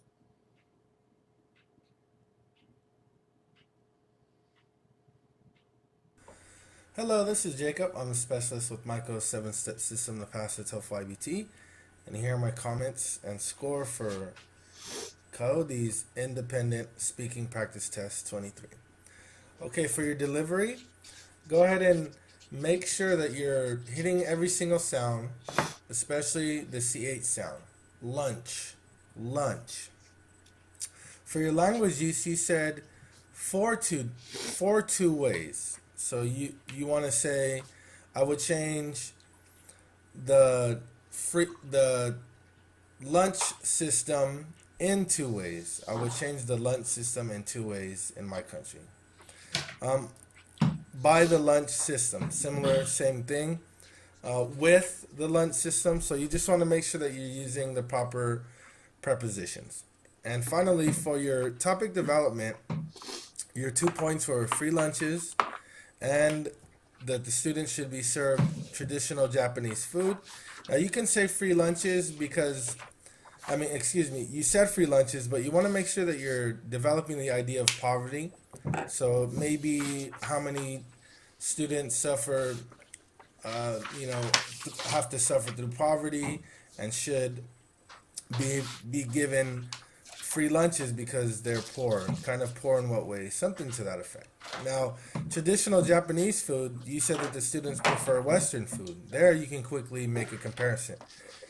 Traditional Japanese food is more along the lines of vegetables, seaweed, fish, rice. As with Western food, it may be a little bit more, it may have more calories, maybe more chips are involved, and maybe there's more fat content inside of the food. Okay, so I went ahead and scored you at a 3.0 to 4.0, which puts you at a 23 out of 30. And thank you so much.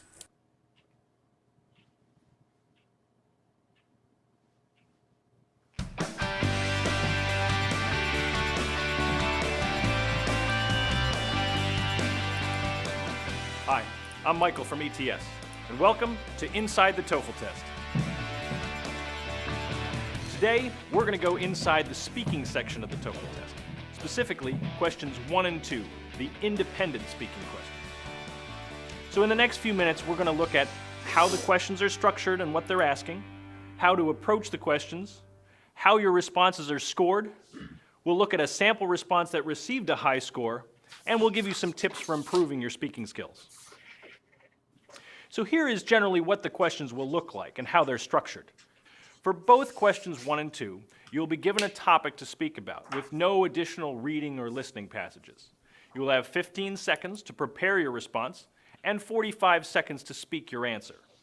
Now, 15 seconds is actually longer than you think, and if you feel like you need more time, just remember that professors at university aren't going to give you more time than that to answer questions in class. Now let's look more closely at what the independent speaking questions will be asking you to do. So first question.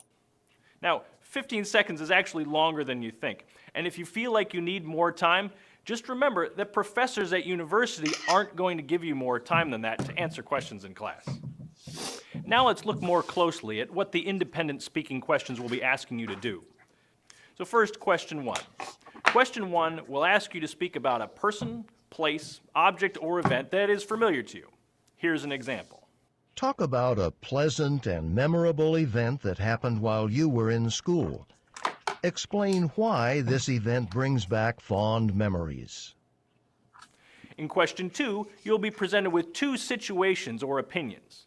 You will be asked which you prefer, and you need to explain your choice. Here's an example. Some people think it is more fun to spend time with friends in restaurants or cafes. Others think it is more fun to spend time with friends at home. Which do you think is better? Explain why.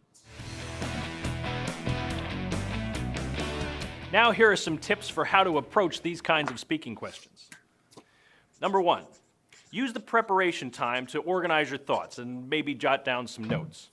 Don't try to write a full response because you won't have time. And the raters scoring your response want to hear you speaking, not reading, and they can tell the difference. Number 2, don't memorize responses before the test, especially ones that you get from the internet or from test prep instructors who say that's a good idea. It's not, and it will lower your score.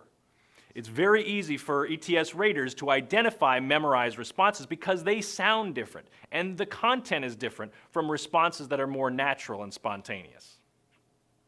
Number 3, it's not necessary to organize your response into an introduction, a middle, and a conclusion like you would with a written essay.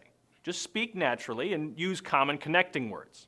Some of those are because, so, after that, on the other hand, I want to mention, and what this means is.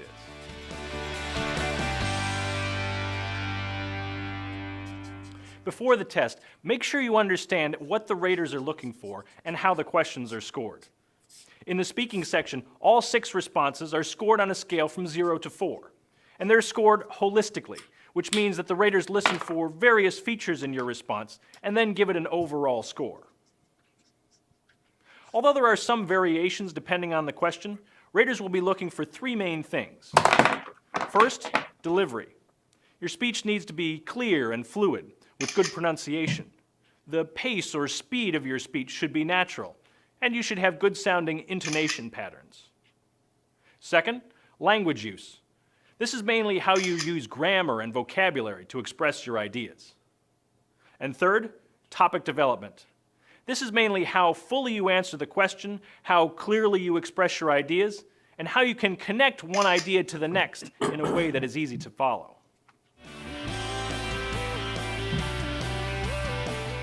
Now let's listen to an example of a speaking response that received the highest score of 4 out of 4. This is responding to question 2 about spending time with friends.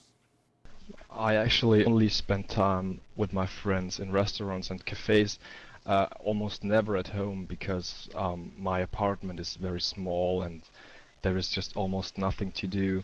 On the outside and in cafes and restaurants it's much more, there are more people, the atmosphere is usually good, and maybe there's some music playing, or we usually meet to discuss things and meet other people and meet people we do not know possibly. There's always a chance to get to know someone, and it's always exciting. For me, it is much more exciting than just staying at home and in the environment that I know and I'm familiar with. I think that's boring. Now let's look at this response in terms of our three main criteria: delivery, language use, and topic development. First, delivery. His flow of speech is good, and he's easy to understand. And he's able to sustain his speech for the full 45 seconds without repeating himself. My apartment is very small and there is just almost nothing to do. With language use, his language is simple and direct, and he chooses his words accurately. He doesn't need to use overly complex vocabulary. There are more people, the atmosphere is usually good, and maybe there's some music playing or... Topic development is also strong. He starts by stating his preference for cafes and also says why he doesn't meet his friends at his home, because his apartment is too small and there's almost nothing to do there. And he gives several reasons why cafes are better for him. There's a better atmosphere, because his apartment is too small and there's almost nothing to do there. Strong. There's some music playing or... Topic development is also strong. He starts by stating his preference for cafes and also says why he doesn't meet his friends at his home, because his apartment is too small and there's almost nothing to do there. And he gives several reasons why cafes are better for him. There's a better atmosphere, often there is music, and he can meet new people. There's always a chance to get to know someone, and it's always exciting. So overall, this meets the criteria for a score of 4 out of 4. For more details about how the independent speaking responses are scored, see the speaking scoring rubrics on the TOEFL website.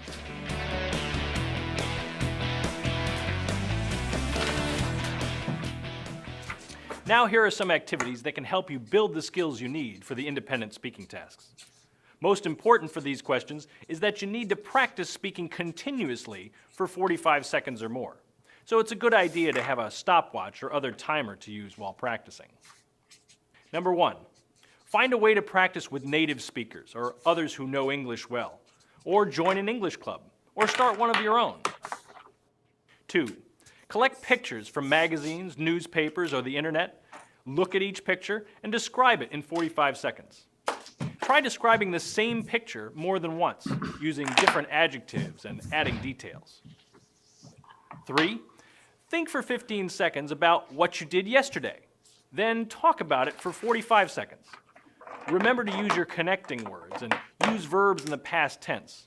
You can do the same thing to talk about what you will do tomorrow, using verbs in the future tense. 4, practice making a recommendation. Find a topic that you're interested in and explain why your idea is the best way to proceed.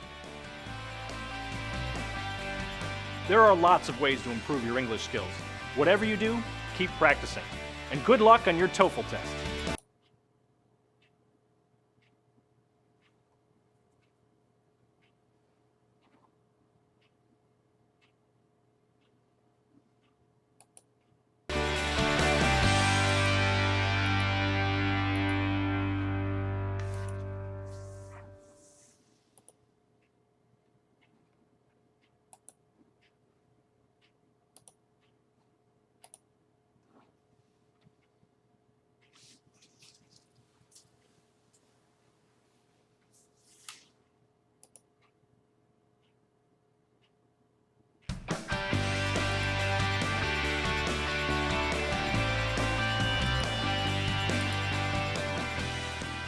I'm Michael from ETS, and welcome to Inside the TOEFL Test. Today, we're going inside the speaking section, specifically questions 3 and 5, the integrated speaking questions about campus situations. So in the next few minutes, we're going to look at how the questions are structured and what they're asking, how to approach the questions, how your responses are scored. We'll look at a sample response that received a high score, and we'll give you some tips for improving your speaking skills. So here is generally what the questions will look like and how they're structured. So in the next few minutes, we're going to look at how the questions are structured and what they're asking, how to approach the questions, how your responses are scored. We'll look at a sample response that received a high score, and we'll give you some tips for improving your speaking skills. So here is generally what the questions will look like and how they're structured. In question 3, you will read a passage about a campus-related topic. Then you will listen to a response to that topic. Then you will have 30 seconds to prepare your response and 60 seconds to speak your answer. For question 5, you listen to part of a conversation, then you will have 20 seconds to prepare your response and 60 seconds to speak your answer. Now let's look more closely at what these campus situations questions look like and what they will be asking you to do. For question 3, where you have both reading and listening passages, you will be asked what the opinion is of a speaker in the listening passage. And you'll need to explain how that person's opinion relates to the issues presented in the reading passage. So you're essentially summarizing and combining information from 2 sources. Here's an example of this type of question. This one is about the student government's decision to buy a new sound system. What else is there to do on campus? What do you mean? I mean, there isn't much to do on campus besides go to the movies. If there were other forms of recreation or other social activities, you know, I don't think most students would have said that going to the movies was their first choice. The man expresses his opinion of the Student Association's recent purchase. State his opinion and explain the reasons he gives for holding that opinion. For question 5, where the listening passage is a conversation about a campus problem and 1 or more solutions, you will need to describe the problem and then give your opinion about what the solution should be. Here's the example of question 5 about tutors and study groups. Another option, I guess, is to form a study group with other students. That won't cost you any money. That's a thought. Although once I was in a study group, and it was a big waste of time. We usually ended up talking about other stuff, like what we did over the weekend. But that was for a different class, right? I've actually had some pretty good experiences with study groups. Usually students in the same class have different strengths and weaknesses with the material. If they're serious about studying, they can really help each other out. Think about it. Briefly summarize the problem the speakers are discussing, then state which solution you would recommend. Explain the reasons for your recommendation. Now here are some tips for how to approach these kinds of speaking questions. Number 1, be careful not to speak too quickly, because this might make it difficult for the rater to understand you. The questions are designed so that if you speak at a normal pace, you will have enough time to give a complete response. And you'll get better at this if you time yourself when you practice. Number 2, in question 3, where you have the reading passage, then the conversation between 2 speakers, listen carefully to the speaker's reasons for agreeing or disagreeing with points made in the reading. Then make sure you summarize the opinion of the speaker in your answer. Number 3, for question 5, as you listen, focus on identifying and understanding what the problem and possible solutions are, and then write down a few key words or ideas on your scratch paper. But remember, you need to do more than summarize in your response. You also need to give your opinion. So don't spend too much time summarizing. Use most of your time explaining why it is the best solution.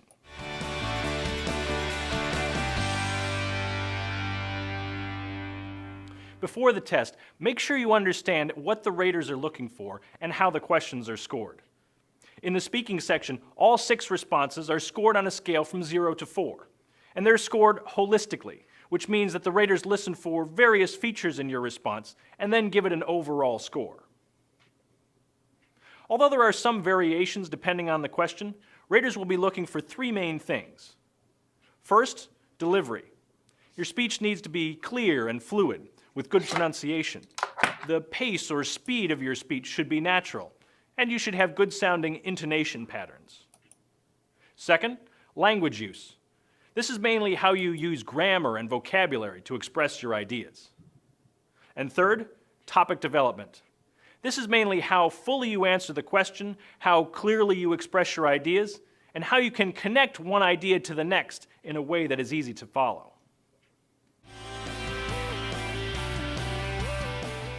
Now let's listen to an example of a speaking response that received a score of 3 on a 4-point scale. This one is responding to question 5 about tutors and study groups. A man has a problem that he takes a calculus class, but he does not do well in the calculus, so he's worried about the final. There are two possible solutions, and the first one is get the tutoring program, and the second solution is to form a study group. I think that the second solution is better than the first one for several reasons. First reason is that study group does not need money, but still get help. Also, students in the study group take the same class, so they can explain each other what the lecturer said about.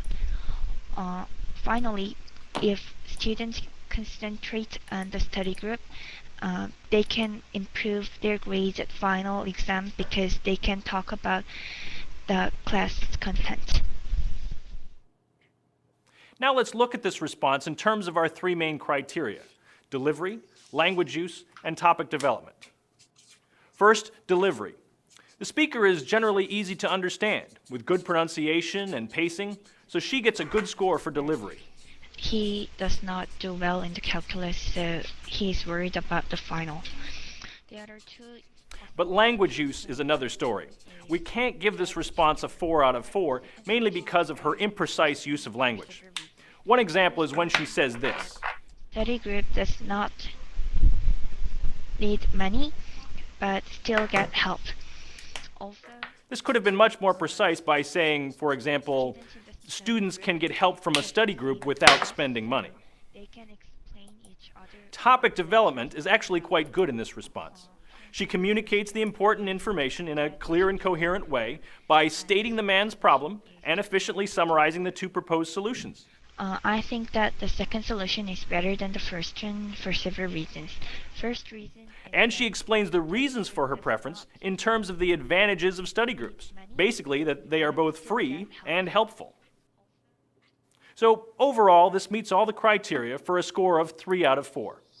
For more details about how the integrated speaking responses are scored, see the speaking scoring guides on the TOEFL website.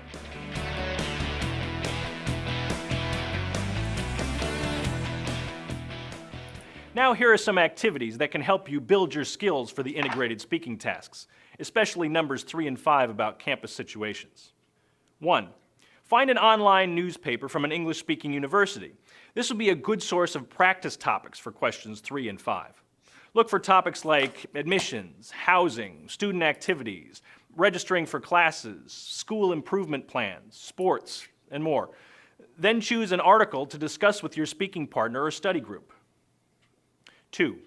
Record yourself when you practice and listen to how you speak. When you listen to yourself, you'll be able to hear some of your mistakes, as well as your tone and pacing. 3. Find listening and reading material that are both about the same topic.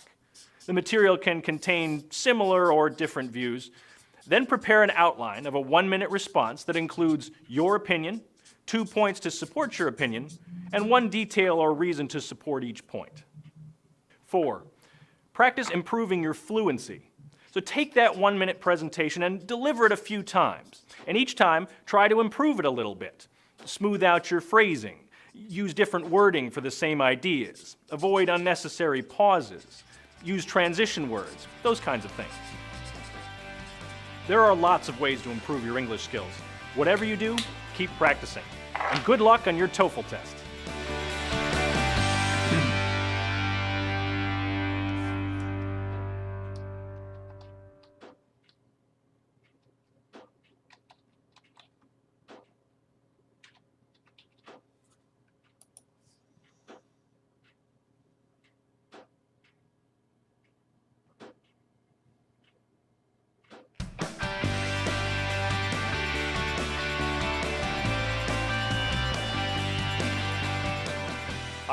I'm Michael from ETS, and welcome to Inside the TOEFL Test. Today, we're going inside the speaking section, specifically questions 4 and 6, the integrated speaking questions about academic courses.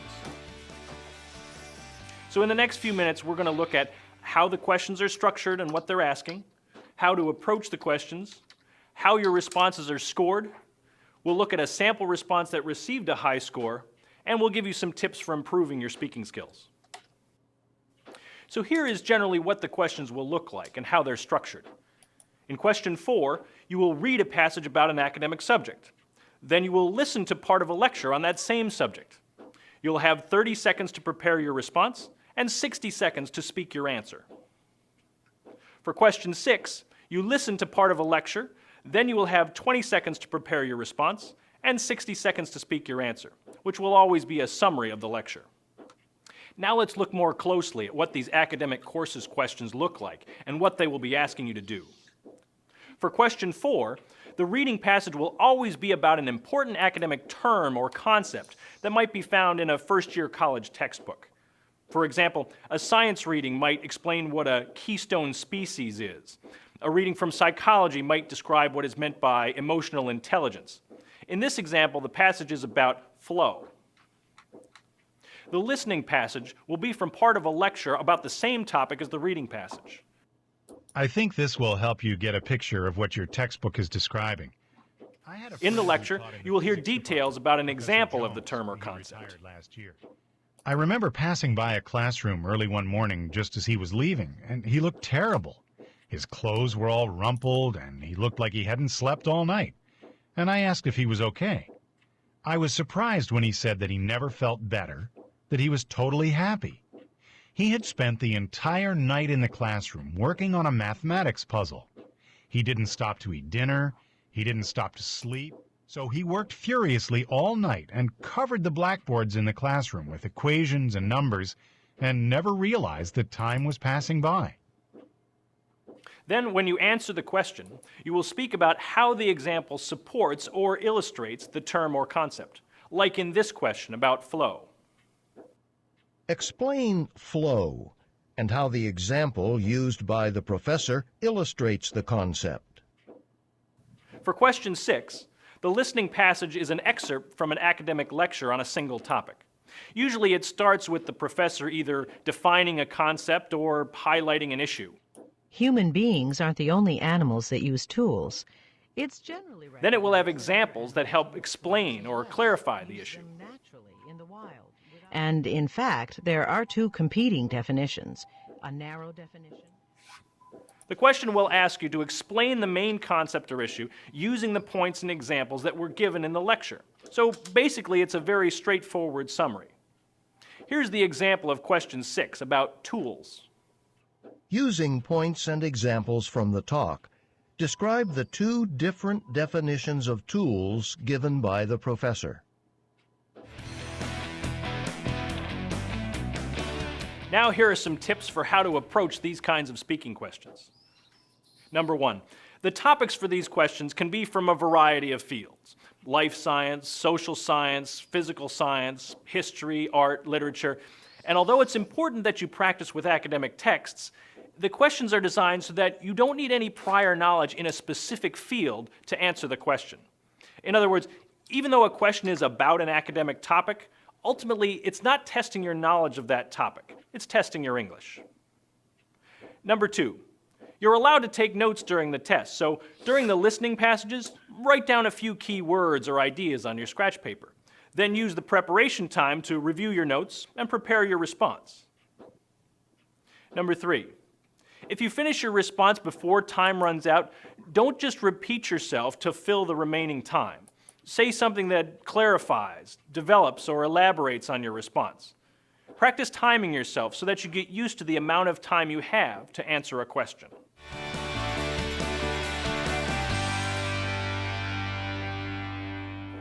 Before the test, make sure you understand what the raters are looking for and how the questions are scored.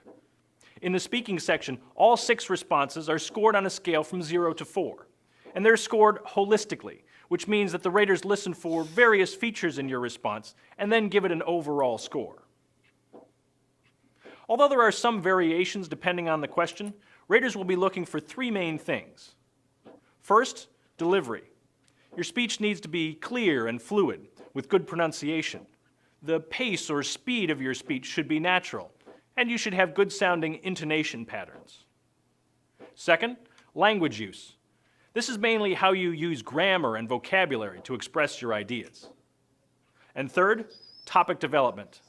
This is mainly how fully you answer the question, how clearly you express your ideas, and how you can connect one idea to the next in a way that is easy to follow.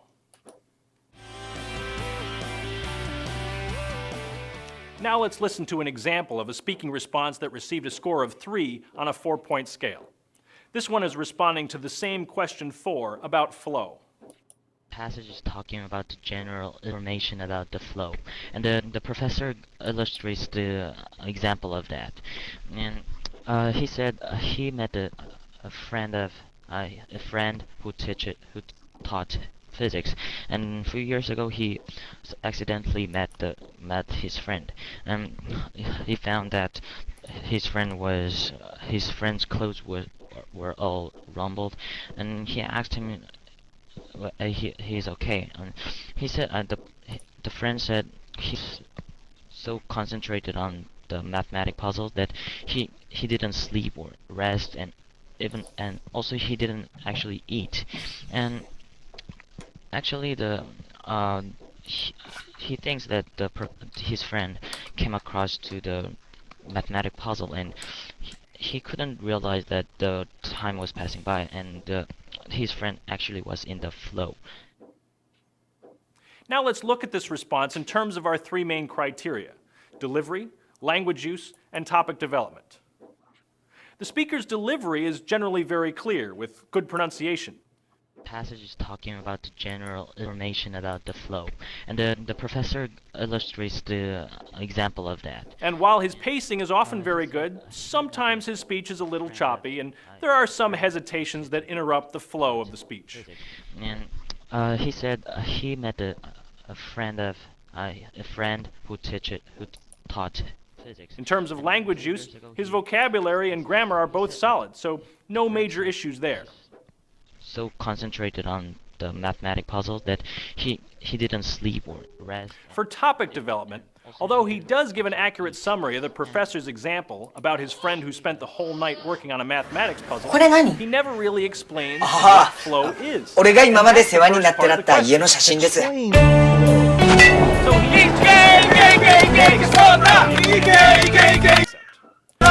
れがなんだかわかっか。物置が立つとこですか。おめえが作れ。ありがとうございます。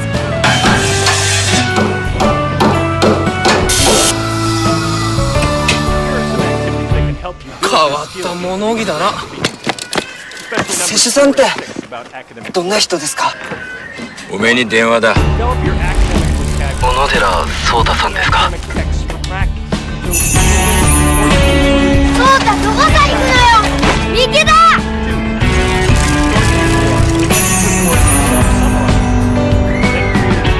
忘れんなよ。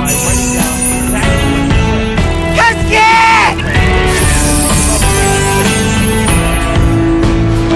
おめえこそ忘れんなよ。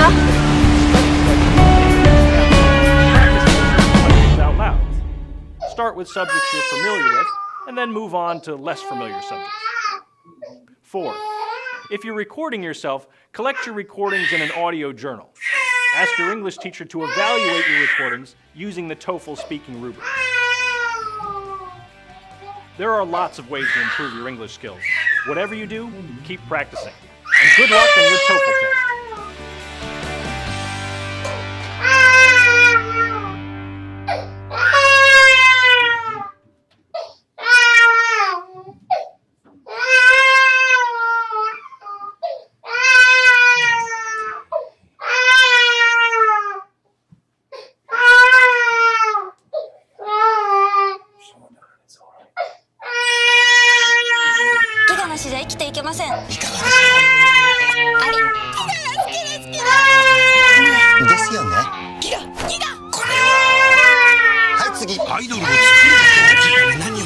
何でもやります。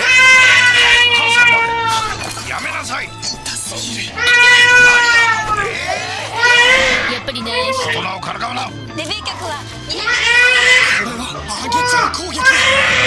やばいぞ、ギガが配る。ピロピクピク。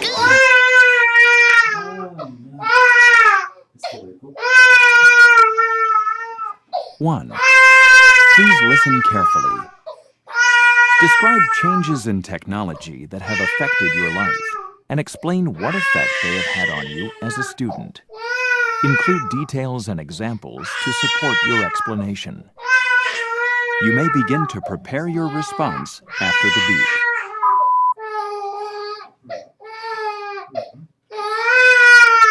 Oh, the lions. The tigers. Oh. But there are no lions or tigers here, darling. Please begin speaking after the beep.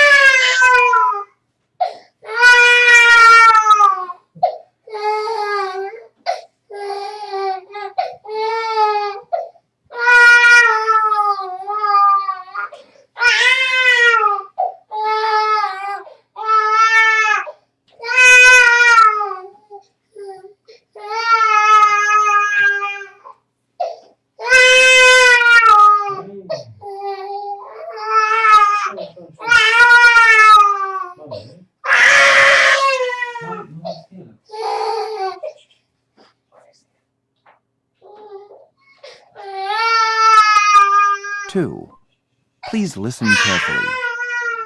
What kind of friend is better? One who is very similar to you, or one who is very different? Which kind of friend do you prefer, and why? Include details and examples in your explanation. You may begin to prepare your response after the beep.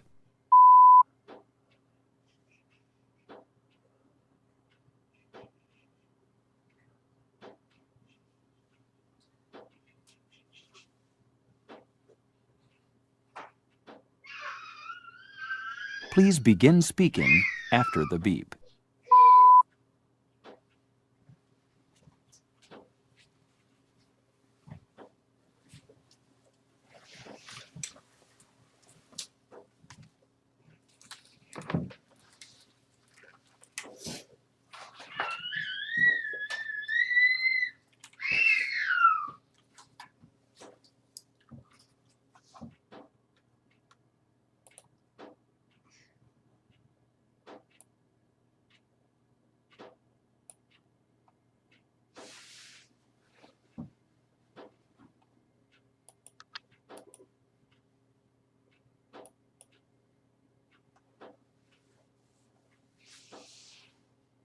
Three, please listen carefully. The University of the Rockies is announcing its annual job fair. Read the announcement from the Career Services Center. You will have 45 seconds to read the announcement. Begin reading now.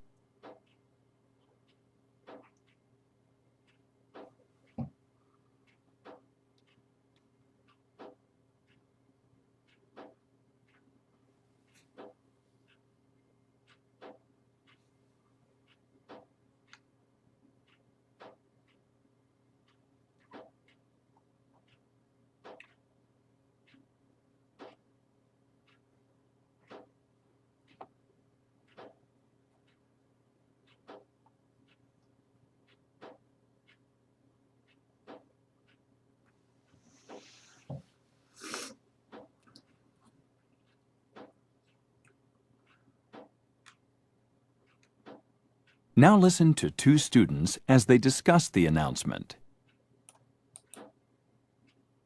Are you going to register to attend the job fair? I'm not sure. I'd like the experience of living abroad, but I need a well-paid job to pay back my student loan. Not all the jobs pay that well. Some do. Yeah, but the ones that pay well want experienced teachers. I've only done my student teaching, and that isn't enough.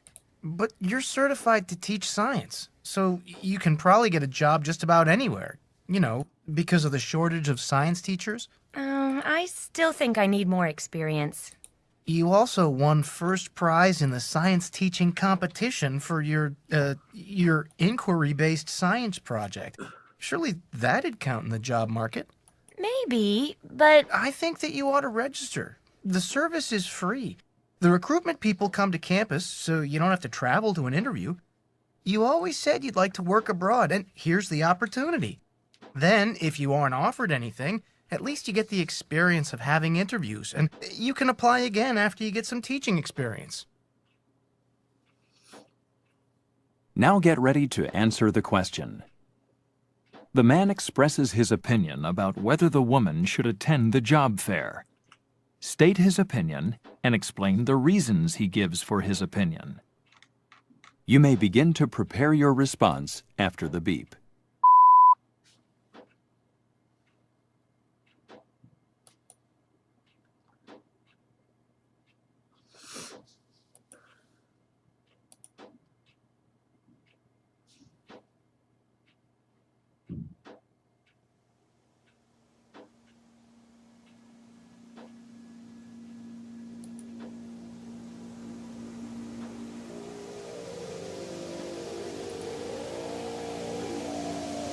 Please begin speaking after the beep.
Please listen carefully.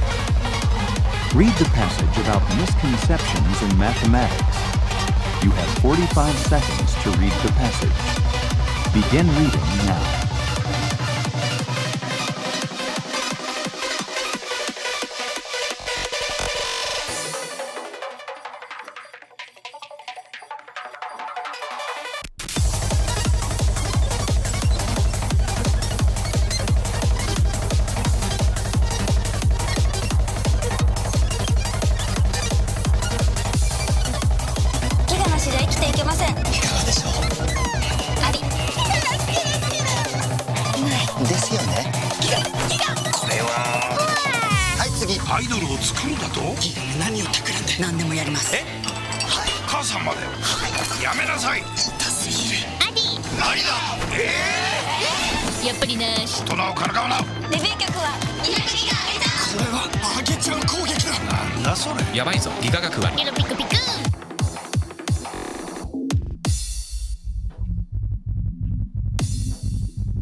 Now listen to part of a lecture on this topic in a math education class. Misconceptions about simple notions in arithmetic are not readily given up. So, for example, a child who believes that 1/4 is larger than 1/2 will not let go of this misconception when he or she gets back an assignment full of red correction marks. The child will let go of this misconception when he or she fully understands fractions. So, how do we develop this understanding? I think this situation is partly caused by the practice in many schools of teaching mathematics by rote. In other words, children are taught to memorize a formula, to practice using that formula, and then go on to the next one. Children start to believe that math is boring, and work through problems without understanding the nature of the concepts. So what happens is that kids can work a problem only if they remember the formula. Using the rote method of teaching doesn't take into account the child's pre-knowledge or informal knowledge of mathematics. Even a small child can tell the difference between a whole cookie and a half a cookie. So using this informal knowledge is a very important part of helping children learn fractions, or other math concepts for that matter. Teachers tend to forget and put these concepts into daily situations that children can relate to. Using real objects, children can come up with the formula themselves. And having done that, the children learn and understand the formulas better. It's also true that teachers too often assume that children understand the mathematical symbols being used. For example, the symbol for percentages. Unfortunately, too often, that is an incorrect assumption. Now get ready to answer the question. The professor describes the mistakes that are made in teaching children mathematics.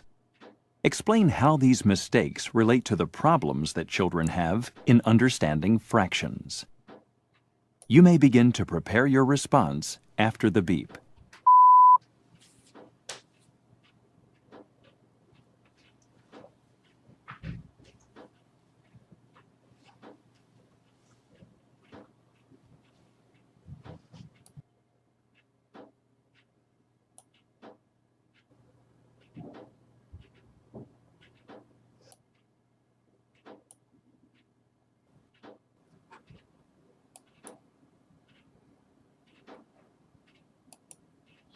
Please begin speaking after the beep.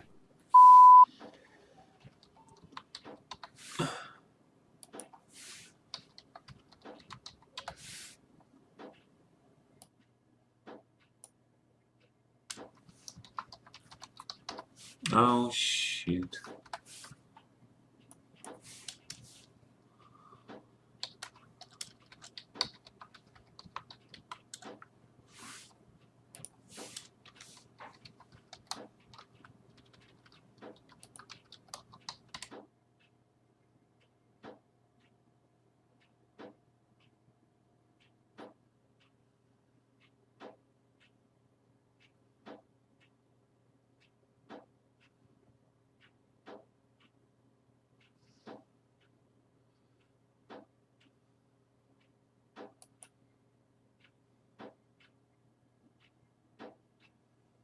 Five.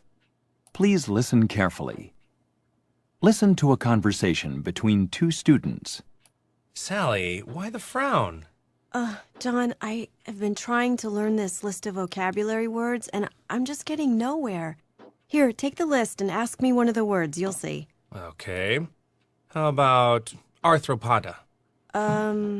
Oh, those creepy crawly things? But what kind of creepy crawly things? Snakes? No, like spiders and scorpions. Right. See? You do know at least one word. So, how did you remember it? I don't know. I guess it's because it starts with A and I managed to memorize the A words. But look at how long the list is. Okay. Well, I learned it by remembering that arthro means joints, like the disease arthritis affects the joints. And pod means foot, like a tripod for setting a camera on. I always try to connect new words with the words I already know. So arthropoda refers to all those creatures that have lots of jointed feet. Oh, okay. Well, that's pretty easy. Although, you know what? Now that I think about it, I kind of remember picturing all of the creatures in my mind every time I said the word. Ah, you mean visualizing them. That's a good way of remembering, making a mental picture. You could try color coding your words too, like a traffic light. That helps me. Okay, what's that? What do you mean by color coding the words? Go through the list and, for example, color all the words you know well green because you can pass by them. And the words you kind of know yellow, and the words you really don't know red. Then focus on the red words. You stop at them and think about them. Of course, you don't have to use those colors. That's just my coloring system. Okay, yeah, that sounds like a really good idea. Got any other ideas? Sure. Make a song or a poem out of them. Like, let's see. An arthropod with arthritis met a cephalopod with sinusitis. Okay, wait. What is a cephalopod and what does it have to do with sinusitis? Well, cephalo has to do with a head, right? Like the disease encephalitis is an inflammation of the brain. And a cephalopod is a big-headed creature like an octopus, for example. So a cephalopod with sinusitis would have a really bad sinus headache. Okay, I see. So, finish your poem. Oh, I forgot that. FX レディへの道 As I told you yesterday, this is how you greet. 書いため .com 書いため .com 書いため .com Confidence, my dear. 書いため .com 書いため .com 書いため .com You've come this far. 書いため書いためといい出会いを私の FX は書いため .com Finish your poem. Oh, I've forgotten it. Now get ready to answer the question. The students discuss several ways to memorize vocabulary. Summarize the ways. Then state which of the ways you prefer and explain why. You may begin to prepare your response after the beep.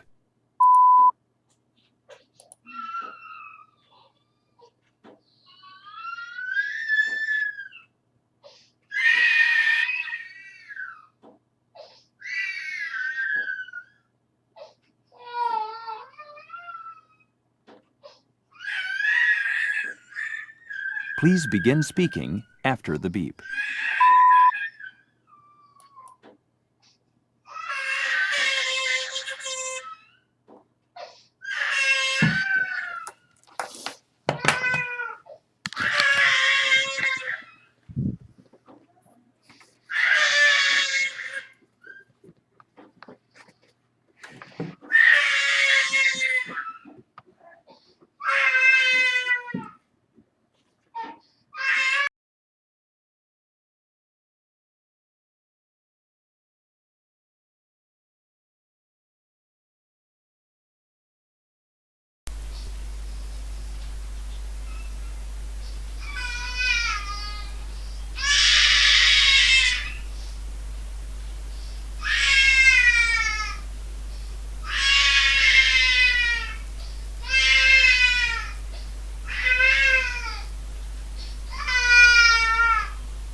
Six.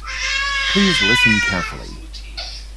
Listen to part of a lecture in an earth science class. Of course, you're all familiar with rainbows, perhaps the most beautiful of the atmospheric phenomena.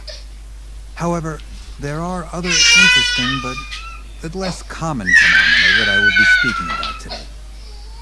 These are produced when light from the sun, or sometimes from the moon, passes through hexagonal-shaped or six-sided ice crystals. These ice crystals refract, that is, bend the light in the atmosphere. Imagine that the crystals are prisms bending each wavelength of light at a different angle. I want to describe three different phenomena that occur depending on the ice crystal's orientation towards the surface of the Earth. How the crystals are arranged in relation to it. Oh, okay. So the first phenomenon is a ring called a halo. This happens when the ice crystals are randomly scattered in the atmosphere. If the light enters these crystals, randomly scattered crystals, the light is dispersed around the sun or moon and is seen as a ring around the light source. So halos occur when the ice crystals that the light shines through are randomly dispersed in the atmosphere. Okay. Sometimes, however, the ice crystals are oriented horizontally instead of randomly. Now, this causes a different phenomenon. if the sun is low in the sky and its light shines through horizontal ice crystals, we see two bright spots on either side of the sun. These are called sundogs and are seen at an angle of 22 degrees from the sun. Both halos and sundogs are caused by refraction of light. The third phenomenon is a sun pillar. Around sunrise or sunset, you might see a shaft of light stretching either upwards or downwards from the sun. A sun pillar. Unlike halos and sundogs, though, with sun pillars, sunlight reflects, not refracts, off horizontally aligned ice crystals that are gently falling through the atmosphere. Now get ready to answer the question. Using the information in the lecture, explain the 3 atmospheric phenomena that the lecturer discusses. You may begin to prepare your response after the beep.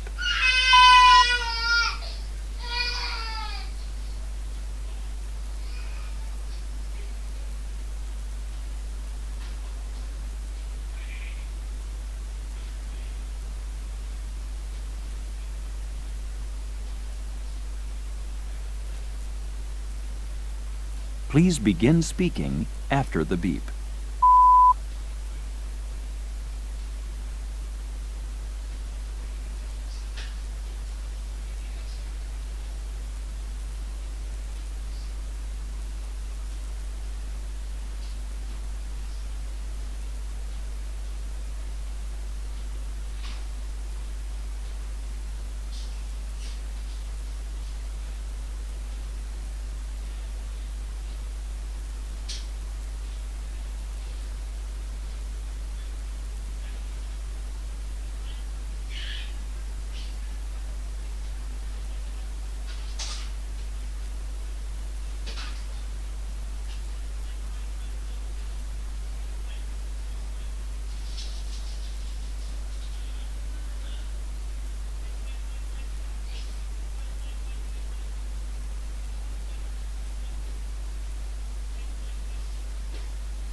Speaking section. 1. Please listen carefully. Describe a skill you have that will be important for your success in the modern world, and explain why this skill is so important. Include details and examples to support your explanation. You may begin to prepare your response after the beep.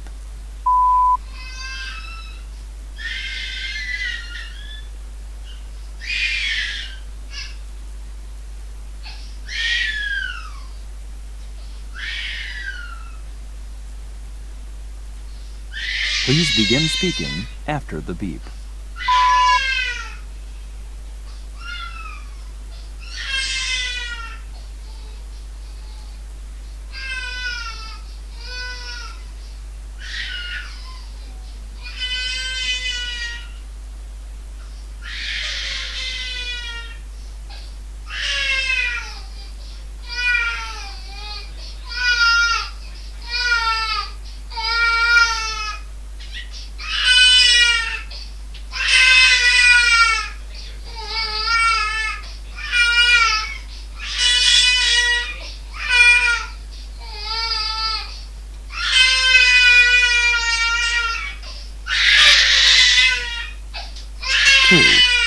Please listen carefully.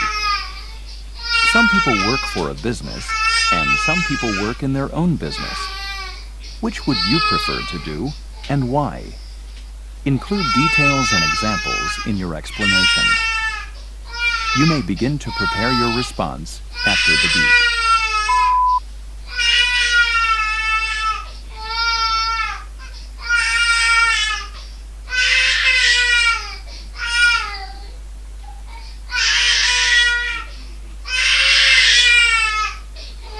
Please begin speaking after the beep.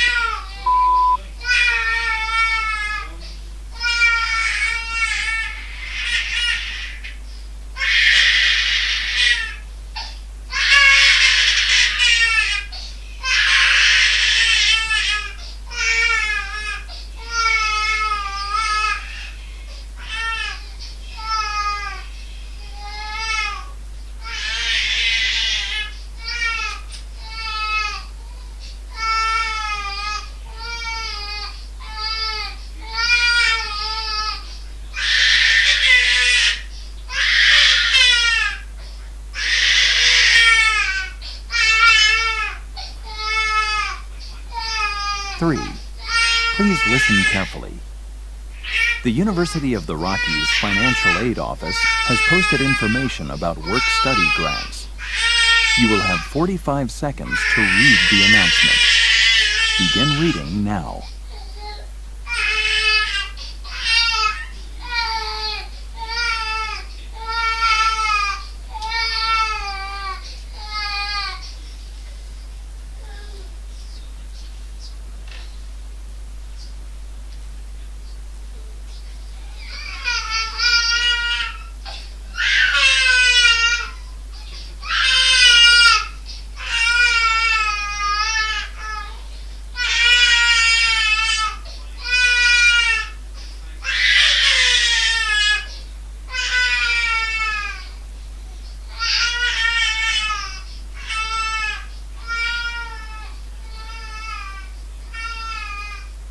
Now listen to two students as they discuss the announcement. Hey, do you know anything about the work-study program? A bit. You know that guy, Jim, in our philosophy class? Well, he got a grant. You have to fill in papers about your financial needs, and then you're allotted an amount of money that you can earn and told how much you get per hour. Oh. Do you know how much he was paid? He was allotted the full amount. You know, Jim's from a big family, so money's tight. Uh-huh. Hey, I heard there's an opening in the astronomy department. That would give me some good job experience. You applying for something?